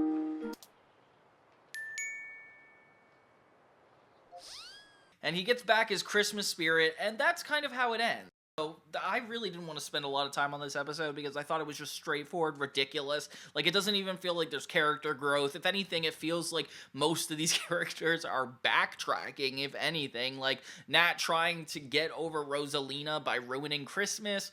Alex trying to make a horrible viral video. Like, I don't know what this is getting in the spirit about anyway. Can I be in your video? No, you mistletoe head Jezebel! You will be sharing my videos for forevermore! Yeah, all around kind of a waste of an episode, and it's smack dab in the middle of a lot of really important 2-part episodes, which only makes it look a little bit more ridiculous. Like, if this were in the second season, maybe even the first season vibe, that would make sense. But they have gotten better since then, and this is no excuse. You're so funny, Bachelor number 1. And then she'd choose between you and the other teen bachelors. Except that I'm not a teen bachelor, Cooper. I have a girlfriend, even though she's on a boat in the middle of nowhere and she's not coming back for our first Valentine's Day as a couple together. The Valentine's Dream Date episode of Naked Brothers Band is definitely an interesting one. We get some guest stars we were not expecting. Cooper is basically hosting a Valentine's dream date. And it's cool because it's Cooper's girlfriend, not necessarily him, so it's like more important that things go well for her. And yeah, she's like such a business-centered kid, which is so funny with her and Cooper. That's something they have so in common. The main A plot is Nat being the main contestant for all the girls, which is kind of complicated because Rosalina's on tour, and considering cheating is a big part of this season, I would keep an eye on Nat because of that. So yeah, Cooper talks Nat into it, and it's kind of hard to do considering that, like, he's already committed. Like, honestly, I would just tell Rosalina and still do it. Apparently, Cooper got Victoria Justice and Ryan Sheckler to be a part of this. What? That is crazy that they brought these two people in for this. Especially Victoria Justice, considering Zoe 101 was her only thing at this time. Like, this is before Victorious. Meanwhile, Alex has complications with Jesse, his babysitter. Not surprising at all. You told him that he was a rat for dumping you, right? And you told him that you never wanted to see his face again. Right, Jesse? No, actually I said, do you want to come over? And he said... He brings back Jesse's ex because she's really sad this time of year. And yeah, he takes it way too far by making this whole angel of himself in a diaper, but then puts pants on it. Like, I don't know what this bit is, but it's funny. So when Abdul sends a giant Valentine's Day card to Jesse, she basically falls back into love with him, and he shows up, which Alex was not predicting. So now he's here, and Alex is super jealous. So both of them are competing for her affection right in front of him. So they're getting ready for this whole event, and of course the host has to be a diva, this man. We're doing a game show here. This is serious. People are working, okay? And the lights stink. I have a chin situation. Fix it. Why is Cooper wearing pants?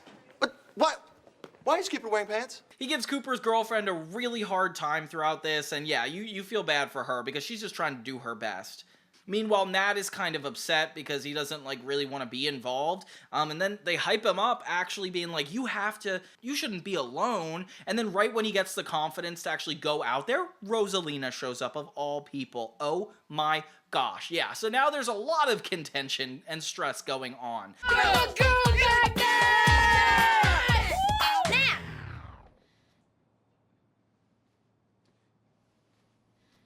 You're bachelor number 3?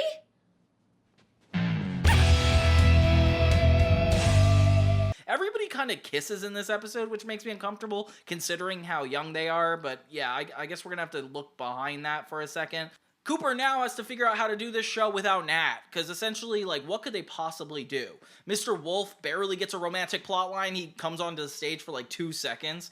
And Alex notices that Abdul actually is cheating on Jesse. He already has a girlfriend. Oh my god, the men in this world are horrible. The way they're painted, like they're just all cheaters, which kind of does make a lot of sense. So when Abdul and Jesse come together, she basically starts beating up Abdul's girlfriend, which is like, why aren't you mad at Abdul? He's the one who did all this. And yeah, so it's just... Jesse's plotline comes out really messy, and Alex doesn't know what to do. Meanwhile, Cooper kind of accepts the fact that Nat is going to step down from this whole thing because of Rosalina, which is very sweet, because it's like, if you're a businessman, clearly you care about the bottom line, and he didn't. Meanwhile, the other boys in the band start flirting with Victoria Justice, and she kind of has a crush on all of them, ? Yeah, this is kind of weird. Victoria likes us. All right. I mean, you guys are idiots, but in a cute way. Yeah, so they have Victoria Justice instead be at the head of the competition and have all the boys in the band be the one to answer questions, which is actually so funny. I love that we actually get to see a little bit more of the boys.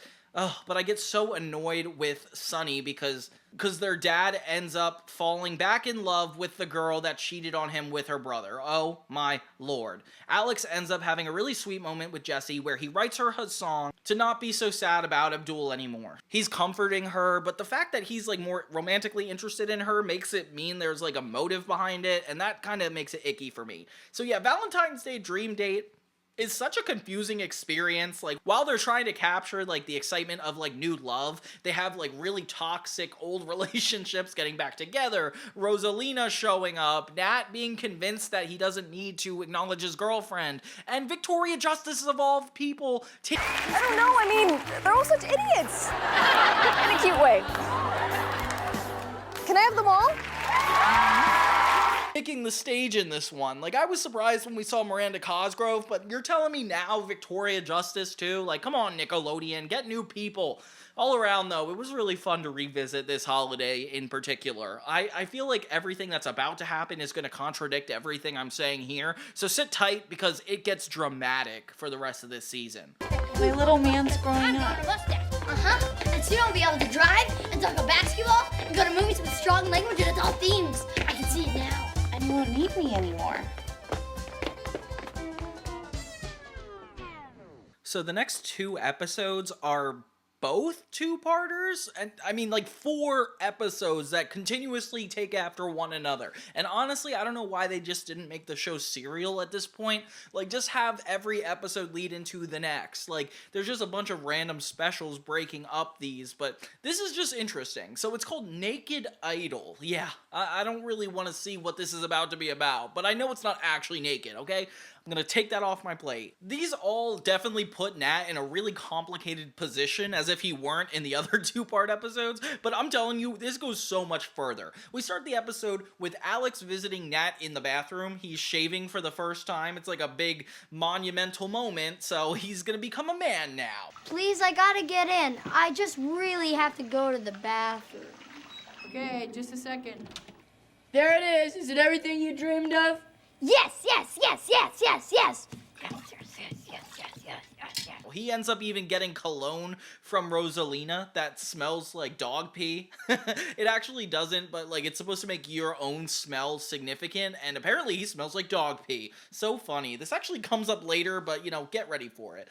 So Rosalina and Nat are so happy together, which never lasts more than a few scenes, so I'm just excited for how this is about to play out. Jessie notices that Rosalina's checking her phone with a sad look, so there's something going on, and honestly, I'm pretty terrified. She ends up walking out of the house, only for Nat to wonder where she is. Well, I would say it's sweet and rugged and, smell it, just a hint of lime.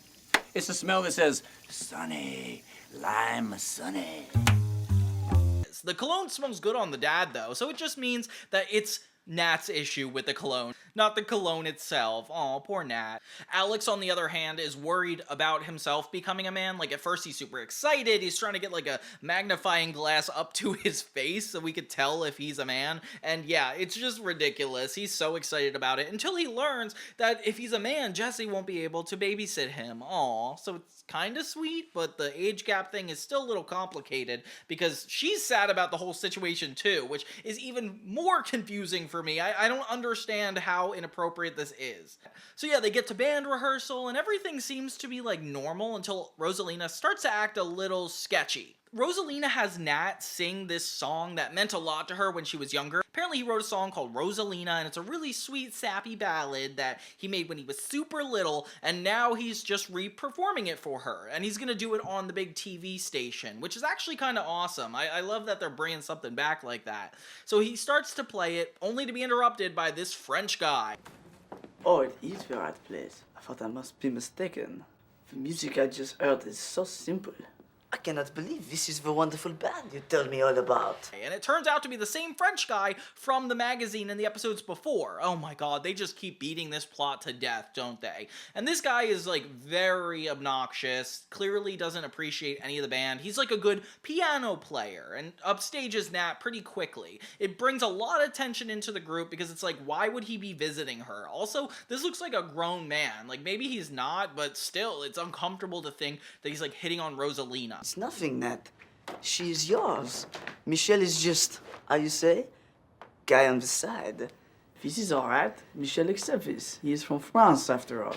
He insists that she kisses him goodbye, which is so not cool. She ends up doing it, and it's like, I don't know if it works in anybody's favor. But Nat sees it, of course, and meets with this guy in the elevator, only for the doors to shut. Oh my gosh. So yeah, next thing you know, they're fighting in the elevator. Great place for a commercial break, honestly. So now there's a lot of tension. Nat is mad at Rosalina, he's mad at the French guy, and they're just trying to keep rehearsal going for this performance of the song Rosalina. And of course, Nat doesn't want to play that specific one anymore because this is complicated. So he actually acts out in a really insane way. He starts yelling at Rosalina while they're rehearsing, using all this against her. He's made you ashamed to be in this band now. Can we discuss this later and just rehearse this song now? Please? Did you hear her, Cooper? We're not doing that song. All right? I don't want to embarrass her in front of her. I don't want to make her stoop so low after she played Beethoven for the King of Spain. Fine, then just play something. Fine. Let's play Curious. Curious? I don't. 1, 2, 3, 4.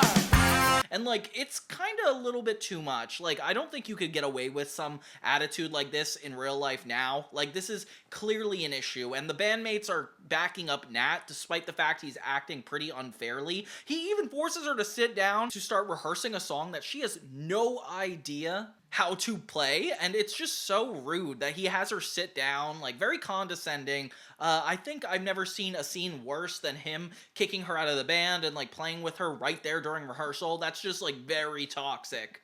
And yeah, so she's super uncomfortable. He and her are at odds with each other. They fight in the stairwell, and it's very clear that she's gonna leave the band and him. Oh my gosh, this entire episode is so emotionally heightened. Maybe just because of Nat, because of Rosalina, but like it is interesting to watch. You're like worried about the two. I'm more worried about Rosalina considering the actress, but yeah, this is starting to feel a little icky to watch. What? What do you wish I'd be a little bit more?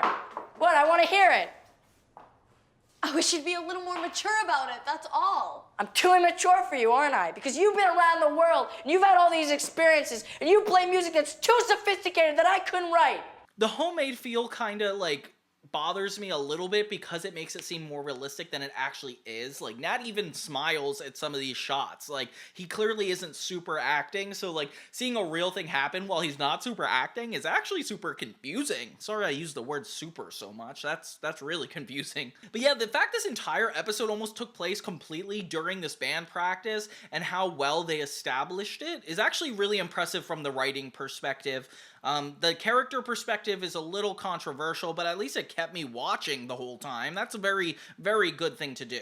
So then we get to Naked Idol Part 2. All we know is that Rosalina is officially out of the band. Even though it was like a normal 20-minute episode, I feel like it just goes haywire at this point. This? Oh, I do this every time I feel sad about Rosalina. You know, smelling this vile cologne that she gave me just makes me feel so glad that we broke up. Man, am I glad we broke up! So yeah, they're practicing for the same performance. Nat is insistent they don't do the Rosalina song. And yeah, he just gets manic at a certain point. He starts purposely wearing this cologne, wanting to smell like dog pee. Wasn't expecting that. And the entire band's dynamic is completely different now. At first, he starts to use AI. No, I'm just kidding. He uses this thing like headgear and this electronic performance equipment, which is actually so confusing. I don't even think we have that technology like right now for live bands at least. 1, 2, 3, 4.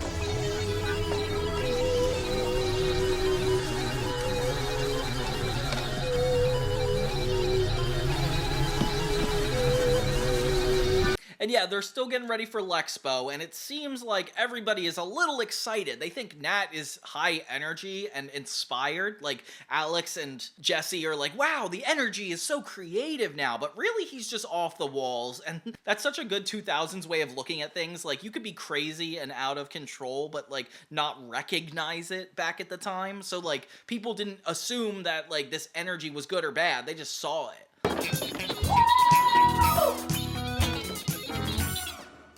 Isn't it great how Nat's taking this whole Rosalina thing? Yeah, it's like ending the relationship with Rosalina gave him creative energy. So Nat keeps trying to change the band to be something that, like, reflects himself, but of course he's so manic that none of his options are even, like, working out. He's even like, let's play with a jug. Cooper takes the reins in and is like, we're gonna have a full search for a new bass player because we can't do this without Rosalina. I can't control what you all do. If you guys want a Naked Idol competition, have a Naked Idol competition. What do I care? Nat goes into multiple sessions where he just cannot stop crying, and I'm just starting to feel bad for him at this point. Even as an actor, to, like, cry this much on screen, I don't know what he's thinking about as a 12-year-old to, like, get this acting out. So yeah, they call it Naked Idol, which, crazy, crazy title. But it's more so an internet outreach search, and I love when they do this. Like, it reminds me of the episode of iCarly when they're, like, trying to get people to be on the show. That's kind of what happens here with all the bandmates. They rate all the online videos, they have an overwhelming amount of submissions, even a bunch of actually famous people, like Tobin Esperance from Papa Roach. Hello, my name is David DeRosier from Simple Plan, but I've also toured with great bands such as Green Day, Gob, Good Charlotte, but I can also do this. I think I belong in the Naked Brothers band. I don't know why they just started taking a bunch of famous people. The guy from Simple Plan, oh my lord. Yeah, then we get a bunch of interesting 2000s graphics to make this montage worth watching, and a Naked Brothers band song, which actually is kind of a cool idea. I really do like this MTV style of things. It makes the whole thing a lot more realistic. So Nat is kind of avoiding this whole process. He does not want to be involved in hiring the bass player. This disrespectful French guy comes on these submissions to tell Nat that he's still spending time with Rosalina, and it's like, oh my god, what a jerk. Another girl like her, not in a million years. This little contest for your bass player, it will only leave you with a broken heart. So they perform for Naked Idol with a bunch of different bass players, one by one, and some of them work out, some of them are really complicated. And of course, Rosalina is just watching this from her own bedroom crying, which I would feel horrible about. Why isn't the French guy even trying? So they find this lookalike girl that's really good and looks like Rosalina. Of course, Nat goes in on this person, and it's just starting to look a little bit sad compared to everything else. So they use her to practically replace Rosalina in every way, shape, or form. We jump back to another recording session in which Nat has to get toxic again, yeah. Stop! Christina! You're out of time. Yeah, I'm sorry. I don't know the song. Oh, show to. No, Thomas. Thomas, you just play the bass part. We can't waste the band's time. He treats this girl horribly, which is not fair considering she just met him and he's like projecting everything on her. He like pauses the whole band and just cries again. Aw, this is like a sad Nat episode. This girl ends up comforting Nat and you think it's about to be like relationship related, but it becomes a little sweet. More sweet than the actual competition of it all. She says that his song, Rosalina, the one that they played in the earlier episode, actually inspired her to get into music. So there's definitely a reason they should all be playing together. It's only all good vibes. Nat watches an old video of him performing the song and he realizes that the song is just more important than the drama going on outside of it.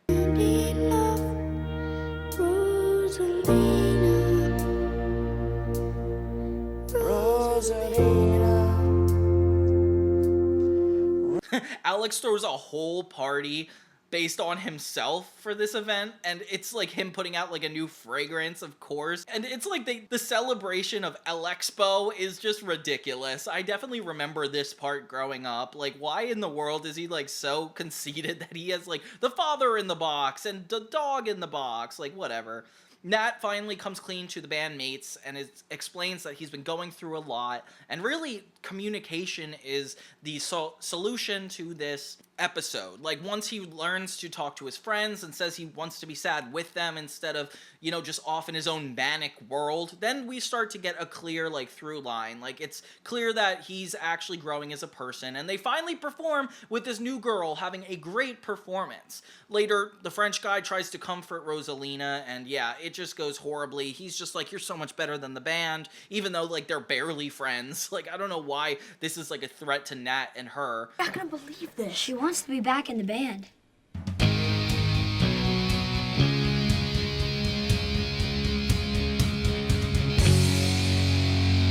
But then Rosalina is insistent on jumping back into the band. Meanwhile, this new fake Rosalina seems like she's about to hit on Nat. I don't know why she goes into his bathroom and compliments everything he has, which is not normal for a person of the band. I was just checking out the haul of used toothbrushes. I can't blame you. It looks pretty fascinating. Like, get out of his private bathroom. That would just bother me. Later, Cooper interrupts just to see that Rosalina insists on being back in the band. Oh my gosh. And that's where the episode ends. So I guess it's all about this whole competition to get Rosalina replaced, but more so the drama that Nat experiences with his friends and family and the situation. And I can't believe it ended on another cliffhanger. This is where I get confused and think it's like 2 episodes out of a 4-episode series, because the next part is supposed to be a new episode, premiere parts 1 and 2. So you're telling me we're about to jump into another 2-part special with a cliffhanger from this first 2-part special. Like, literally just put them all together and call it a movie again, like you did with Polar Bears. This whole setup for Naked Brothers Band seems to be, like, flexible in such random ways that I don't even know how to explain. The only explanations I could find are the mother talking about how the show got canceled, or, like, just didn't inevitably end up working out because the kids started to have to go to school. You know, making sense because they're 13 at this age. Like, they're outgrowing TV for sure. They should go to a normal social community. But, like, it makes sense that they're grouping together all these episodes, so it probably made less shoot dates for them to interrupt their class experiences. Also explains kind of why there's, like, minimal sets and, like, not a lot going on. Like, they probably filmed Mystery Girl, used all their resources, and used these 2-part episodes to just have as simple as possible. Save their budget and make the 3rd season a good, like, send-off. But, yeah, I don't know. All around, I'm just... the only 2 normal episodes in this are a Christmas episode and a Valentine's Day episode, and yet we end on a single individual episode. It bothers me, but we're not going to talk about that right now. We're gonna go back to this. What are you talking about? Sports? Yeah, you saw those sports on TV last night? Yeah. Premiere is the next 2-part episode right before the finale, so that's why I wanted to, like, prerequisite that. We actually start with the B-plot, which is Alex convinced that he could see the future based on his hair. And I get it, his hair is growing a little bit, but does that really mean you could see the future? Of course, Jessie has to enable this, and she's, like, super into the idea, giving him a mirror. The only thing I can call her is an enabler at this point. It's so funny, we get a shot of the cereal box in the boys' kitchen, and it has them on it, just to show that they're, like, the most popular thing in the world. I love that, honestly. Gotta have world building, even in the Naked Brothers Band world. Now, as you could recall, we just had this whole outreach all over live television to get Rosalina replaced after their big dramatic argument, and of course now she wants to be back in the band. We go through a lot of work to replace her. Now she just waltzes back in and expects to get her place back? There's no way we're taking her back. Not a chance. So it feels like we're taking off right where we left off, and it's fun because obviously Nat had a really meaningful moment with Christina, so why would he get rid of her? And yet Rosalina has a lot of history with the band, so that's also a conflict of interest. It's interesting because they find a way of, like, making it not necessarily about the relationship, which is good. Premiere is referring to the movie they shot at the very beginning of this season, so it's almost like the tail end of the arc, and it's very interesting because they're gonna get ready to actually promote this. Cooper interrupts everything to bring in this publicist that is going to help with the whole premiere and get everybody hyped for it. And she is all business. Definitely a professional actor in a world full of these kid actors, but honestly it makes Cooper look more legitimate, so it's funny. Gotta get the press talking about who you're bringing to the premiere. So, who are you boys involved with? Yeah, me and Jessie are in it for the long haul. Oh. Okay. The dad hits on her for a brief second, but she is not having it. They kind of move on from it. We get a little countdown of time. 6 days before the premiere is when this one takes place. And yeah, the publicist is insistent on all the boys having dates, and I'm talking about the boys in the band. Meanwhile, they're trying to get combat boots or, like, just boots with heels on them to appear taller. Keep laughing, funny man. We'll see who gets a date first. I'm not worried. I'm naturally smooth with the ladies. No, that's me. Then what am I? To attract ladies, and they're so funny. They're basically like, we just became attracted to girls. Why do we want to take a date? So Rosalina approaches the whole band and is like, I would love a second chance. And it's like, come on, Nat definitely betrayed you, and that's the reason you stopped being there. So I don't know why he gets to be the one to decide who's coming back. Christina is from the Bronx and likes to remind everybody, which is so funny. It kind of reminds me of Jersey Shore a little bit. She's like one of the daughters of the main cast members. That would be crazy. But yeah, so she's worried she's going to be replaced, so Nat has to kind of comfort her and be like, no, there's no way. And she says that she could beat Rosalina at the instrument anytime, and oh my gosh. Everybody kind of encourages her, and oh no, this is gonna look really bad in the future. So yeah, so this little tension starts to erupt between the two girls, and Nat is like laughing about it, but doesn't really know what to choose. He is going to screw over everybody either way, so it's kind of a hard decision. I finally decided what to do about the Christina and Rosalina thing. Who are you gonna dump? Oh, hi guys. What? I decided to keep them both. That's when we go to 5 days before, and Nat pitches that he could just keep both. Okay, yeah, sure, Nat, that's fine, I guess. So everything seems like in a positive upswing until the publicist insists that Nat knows who he's taking to the event, which, oh my god, why in the world would we have to figure this out? Later, Rosalina starts to get a little bit jealous of the attention of the new girl, and even watches him singing about getting burned by fire, which sucks, because it's like, she barely kissed that guy, that was like not her fault, and then she was just kind of trashed by the band. Like, I really don't think this is all on Rosalina, but hey, at least it's like honest writing. So later the boys still don't have dates, and Cooper's like kind of trying to break down on them, but they all realize at the same time they want to take Christina. Oh wow, real convenient, guys, real convenient. Me too. Me three. Christina. Hey! Whoa, I called it first. No, you didn't. We all said it at the same time. I don't care who called her first. I'm taking her to the premiere. Nat spills stuff on Christina, and, you know, the two have a connection, which is kind of ridiculous. Of course, Nat has to have a connection with everybody. And yeah, so each of them try to ask out Christina, which doesn't necessarily work out. Oh my god, then Alex actually opens up a fortune-telling booth at this premiere, which why in the world would we have a booth like that? That's freaking crazy. So Rosalina finds out that this other girl was trashing her, which becomes a huge conflict of interest and makes so much tension with everybody. Cut it out with the hair. The hair thought you got a little too much enjoyment from the way Christina said that she could kick Rosalina's butt at base any day of the week. What? So now we're like really worried about how the band is going to perform together. Cooper and the publicist privately scheme because they think that the director is going to ruin the film reel because he doesn't want the movie to be seen, which apparently is a common thing in Hollywood. What better way to sabotage our New York premiere than by making the movie literally disappear?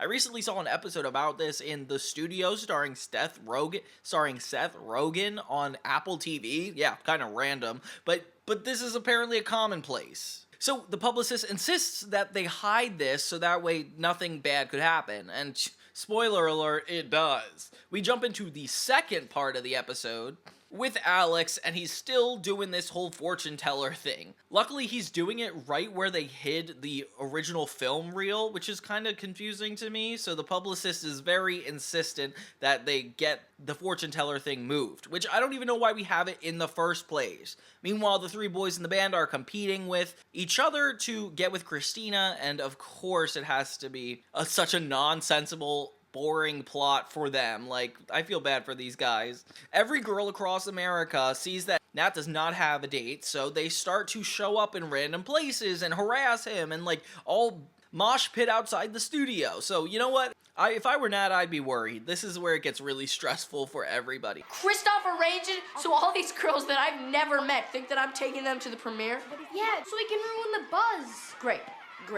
The tension gets worse when they're going through another practice because I guess they have to perform at this premiere. Why can't they just not worry about it and go see the movie? Is that not possible? Rosalina and Christina start a little base off and start making things really complicated. Girls, stop fighting, please. But it is kind of an epic battle. They're both really good. Now do you think you can kick my butt any day of the week?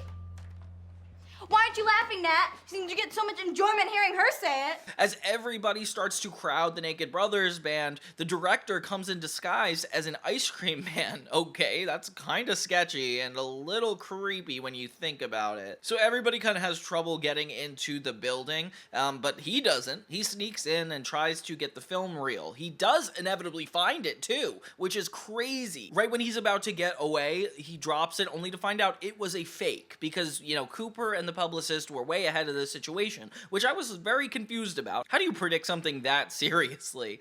But I guess they didn't predict that he would find out it was a fake so early, so he continues to look for it, even secretly spies on everybody in the building, which I don't understand. He's a director. He's supposed to be on these people's side, and yet he's like the biggest enemy? Come on, not fair. So he finds out that it is hidden in the fortune teller booth, and he sneaks in right when everybody's away. Oh my gosh. So yeah, it's getting to be a really complicated situation. My film was stolen by the ice cream man!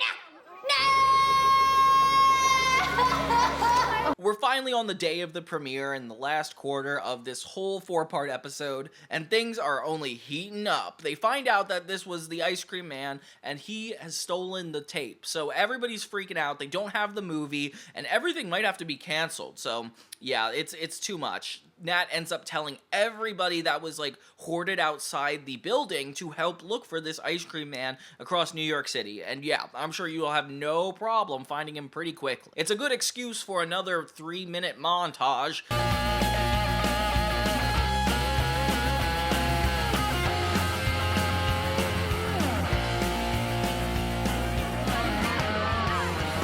Them singing Run, which is very convenient for a lot of these plot-driven stories. Like, it's just singing about running, so why not? All the girls follow Nat, which means they're not splitting up across the city, and he doesn't seem to mind, so I guess that's just how it ends up. The dad keeps trying to get with random girls, which is kind of crazy. Eventually, they do find the ice cream truck right before things look really bad, and yeah, and it's exciting, because then they have to force him to drive them all back to the premiere. Aw, that's sweet. Finally comes time to announce who Nat went on the date with, and you know, like, we're waiting for them to like leave the ice cream truck, and of course it's Victoria Justice first. Victorious of all people.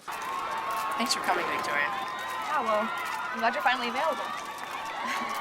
It's kind of funny though, because it's like she's not intending to do this. I can't believe she's in it for 2 seconds like this. Give her a bigger part, guys. Then Rosalina comes out, and then she's like, oh, that's also his date. And then another girl who we don't know, also his date. Turns out he's gone on with everybody. And this actually was predicted earlier. When Nat was asking Alex who he should go to the premiere with, Alex is like, everybody. And they're just like convinced that his hair is busted and he can't really see the future, which makes sense to me. I feel like that's fair.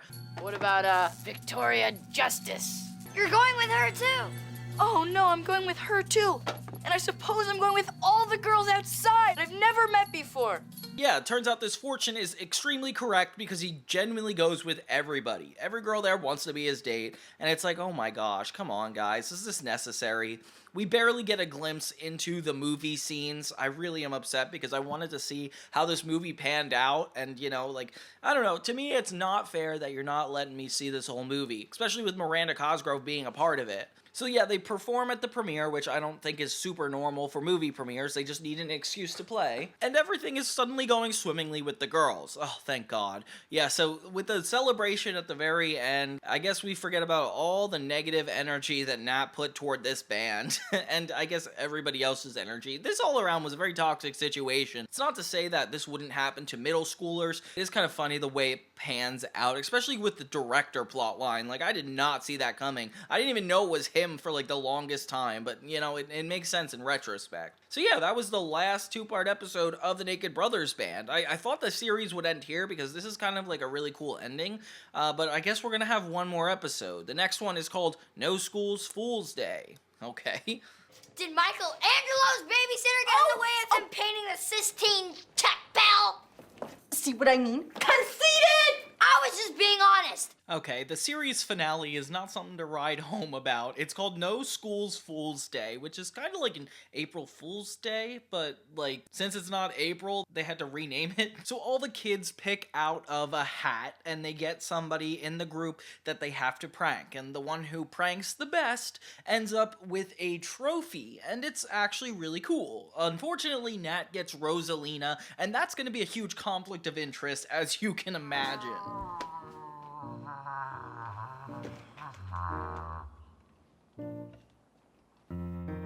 Later, when the band's rehearsing, Jesse kind of gets mad at Alex for playing a song that he wrote when he was mad at her, and honestly, like, this is getting a little too relationship-y from her end. All I did was tell him I thought he was being conceited, and he was, by the way. Can't a person lose their temper every once in a while without it turning up in one of your songs? Like, she starts, like, ignoring the whole song, and then they get into an argument, which is crazy, because usually only Nat and Rosalina get in arguments in this group. It's surprising that, like, we're at the end of that era. Yeah, at least we get one normal episode to send off with. Nat doesn't want to have Rosalina, so he ends up getting Christina, and Alex just doesn't want to prank anybody because he doesn't want to prank girls. Oh, come on, Alex, disrespectful. Well, they're just not fun to prank, okay?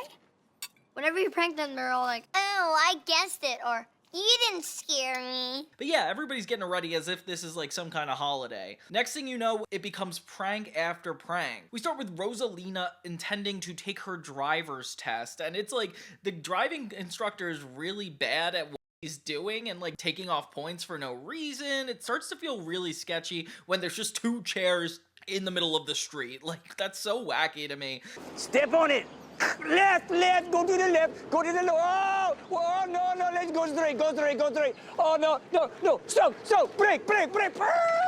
Oh, I can't believe you do that to me, Sophie. Oh, terrible, hurricane, jerky. We find out that it's actually Sonny Wolf, Alex's dad, and this was supposed to be Alex's prank. Okay, didn't see that coming. So that was kind of a failed prank. And then they actually have the grades for the pranks pop up on screen, which I am a big fan of. I think that's such a funny tactic. So later we find out that Nat is trying to prank Christina with a mime trick. Apparently she's not actually scared of mimes, so like what even matters anyway? Then all the boys, Kasim and David, end up shaving Thomas's head, which is kind of far if you ask me. Like, this is a little too intense for just a prank day. But yeah, I guess it gets an A anyway. What'd you guys do to me?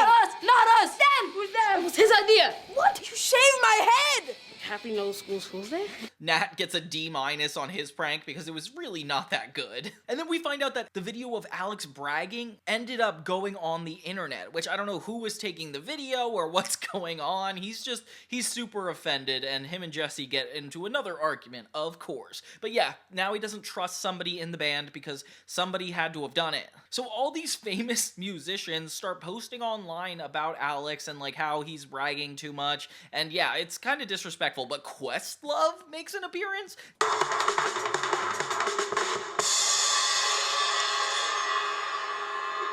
that, Alex Wolf. And I can pat the top of my head and rub my stomach at the same time. Jeez, the gall of all these people they're able to get on the Naked Brothers band is kind of astounding to me. It must have really been such a huge thing. I feel like it was just such a side show that I never realized how important it was. Later, Thomas, David, and Kasim get arrested on the street because they have hair on them. I don't know why that's illegal, but apparently it's tied to a homicide murder. Oh my gosh. So yeah, they're going to jail. Meanwhile, 3 French women get their purse stolen, and Nat tries to help them, but it doesn't work out, so they just all go to the police station together, only to find out that Kasim, Thomas, and David are already there about to get arrested. You better shut your mouth, Marcel. I'm gonna throw you in the slammer with the 3 of them. Officer, I'd like you to arrest these men. And yeah, it looks really bad. Then Jessie comes up. Turns out she beat up all the drummers before they could hurt Alex, which I guess is sweet. But yeah, so everybody has a different reason to show up to this police station, and it's so funny to think this is like one of the last locations the show ever filmed in. Like, kind of sad when you think about it. Cooper ends up giving the drummers like a free ticket to the show and getting them out of here. But we learned that this was actually his prank and that Alex wasn't canceled online, which is funny because he does make the Polar Bears reference since this happened in season 2. It's almost like redoing a plot line. Do I have to pull another prank on you, Alex? But since it's Cooper, it's okay. He did the best prank, and he's the one who ends up taking home the trophy. We finally see the dad getting taken to jail, too. Oh my god, the odds of everybody getting taken to jail right at this moment is so funny. I really do like that this is a series finale, though. Like, we have to have fun before we leave, considering we've been having nothing but drama this season. And yeah, this is where the whole thing ends. So No School's Fool's Day is just a simple episode just trying to say goodbye to the Naked Brothers band, and yeah, it's kind of sad, but I'm glad that this season ended on a really positive note.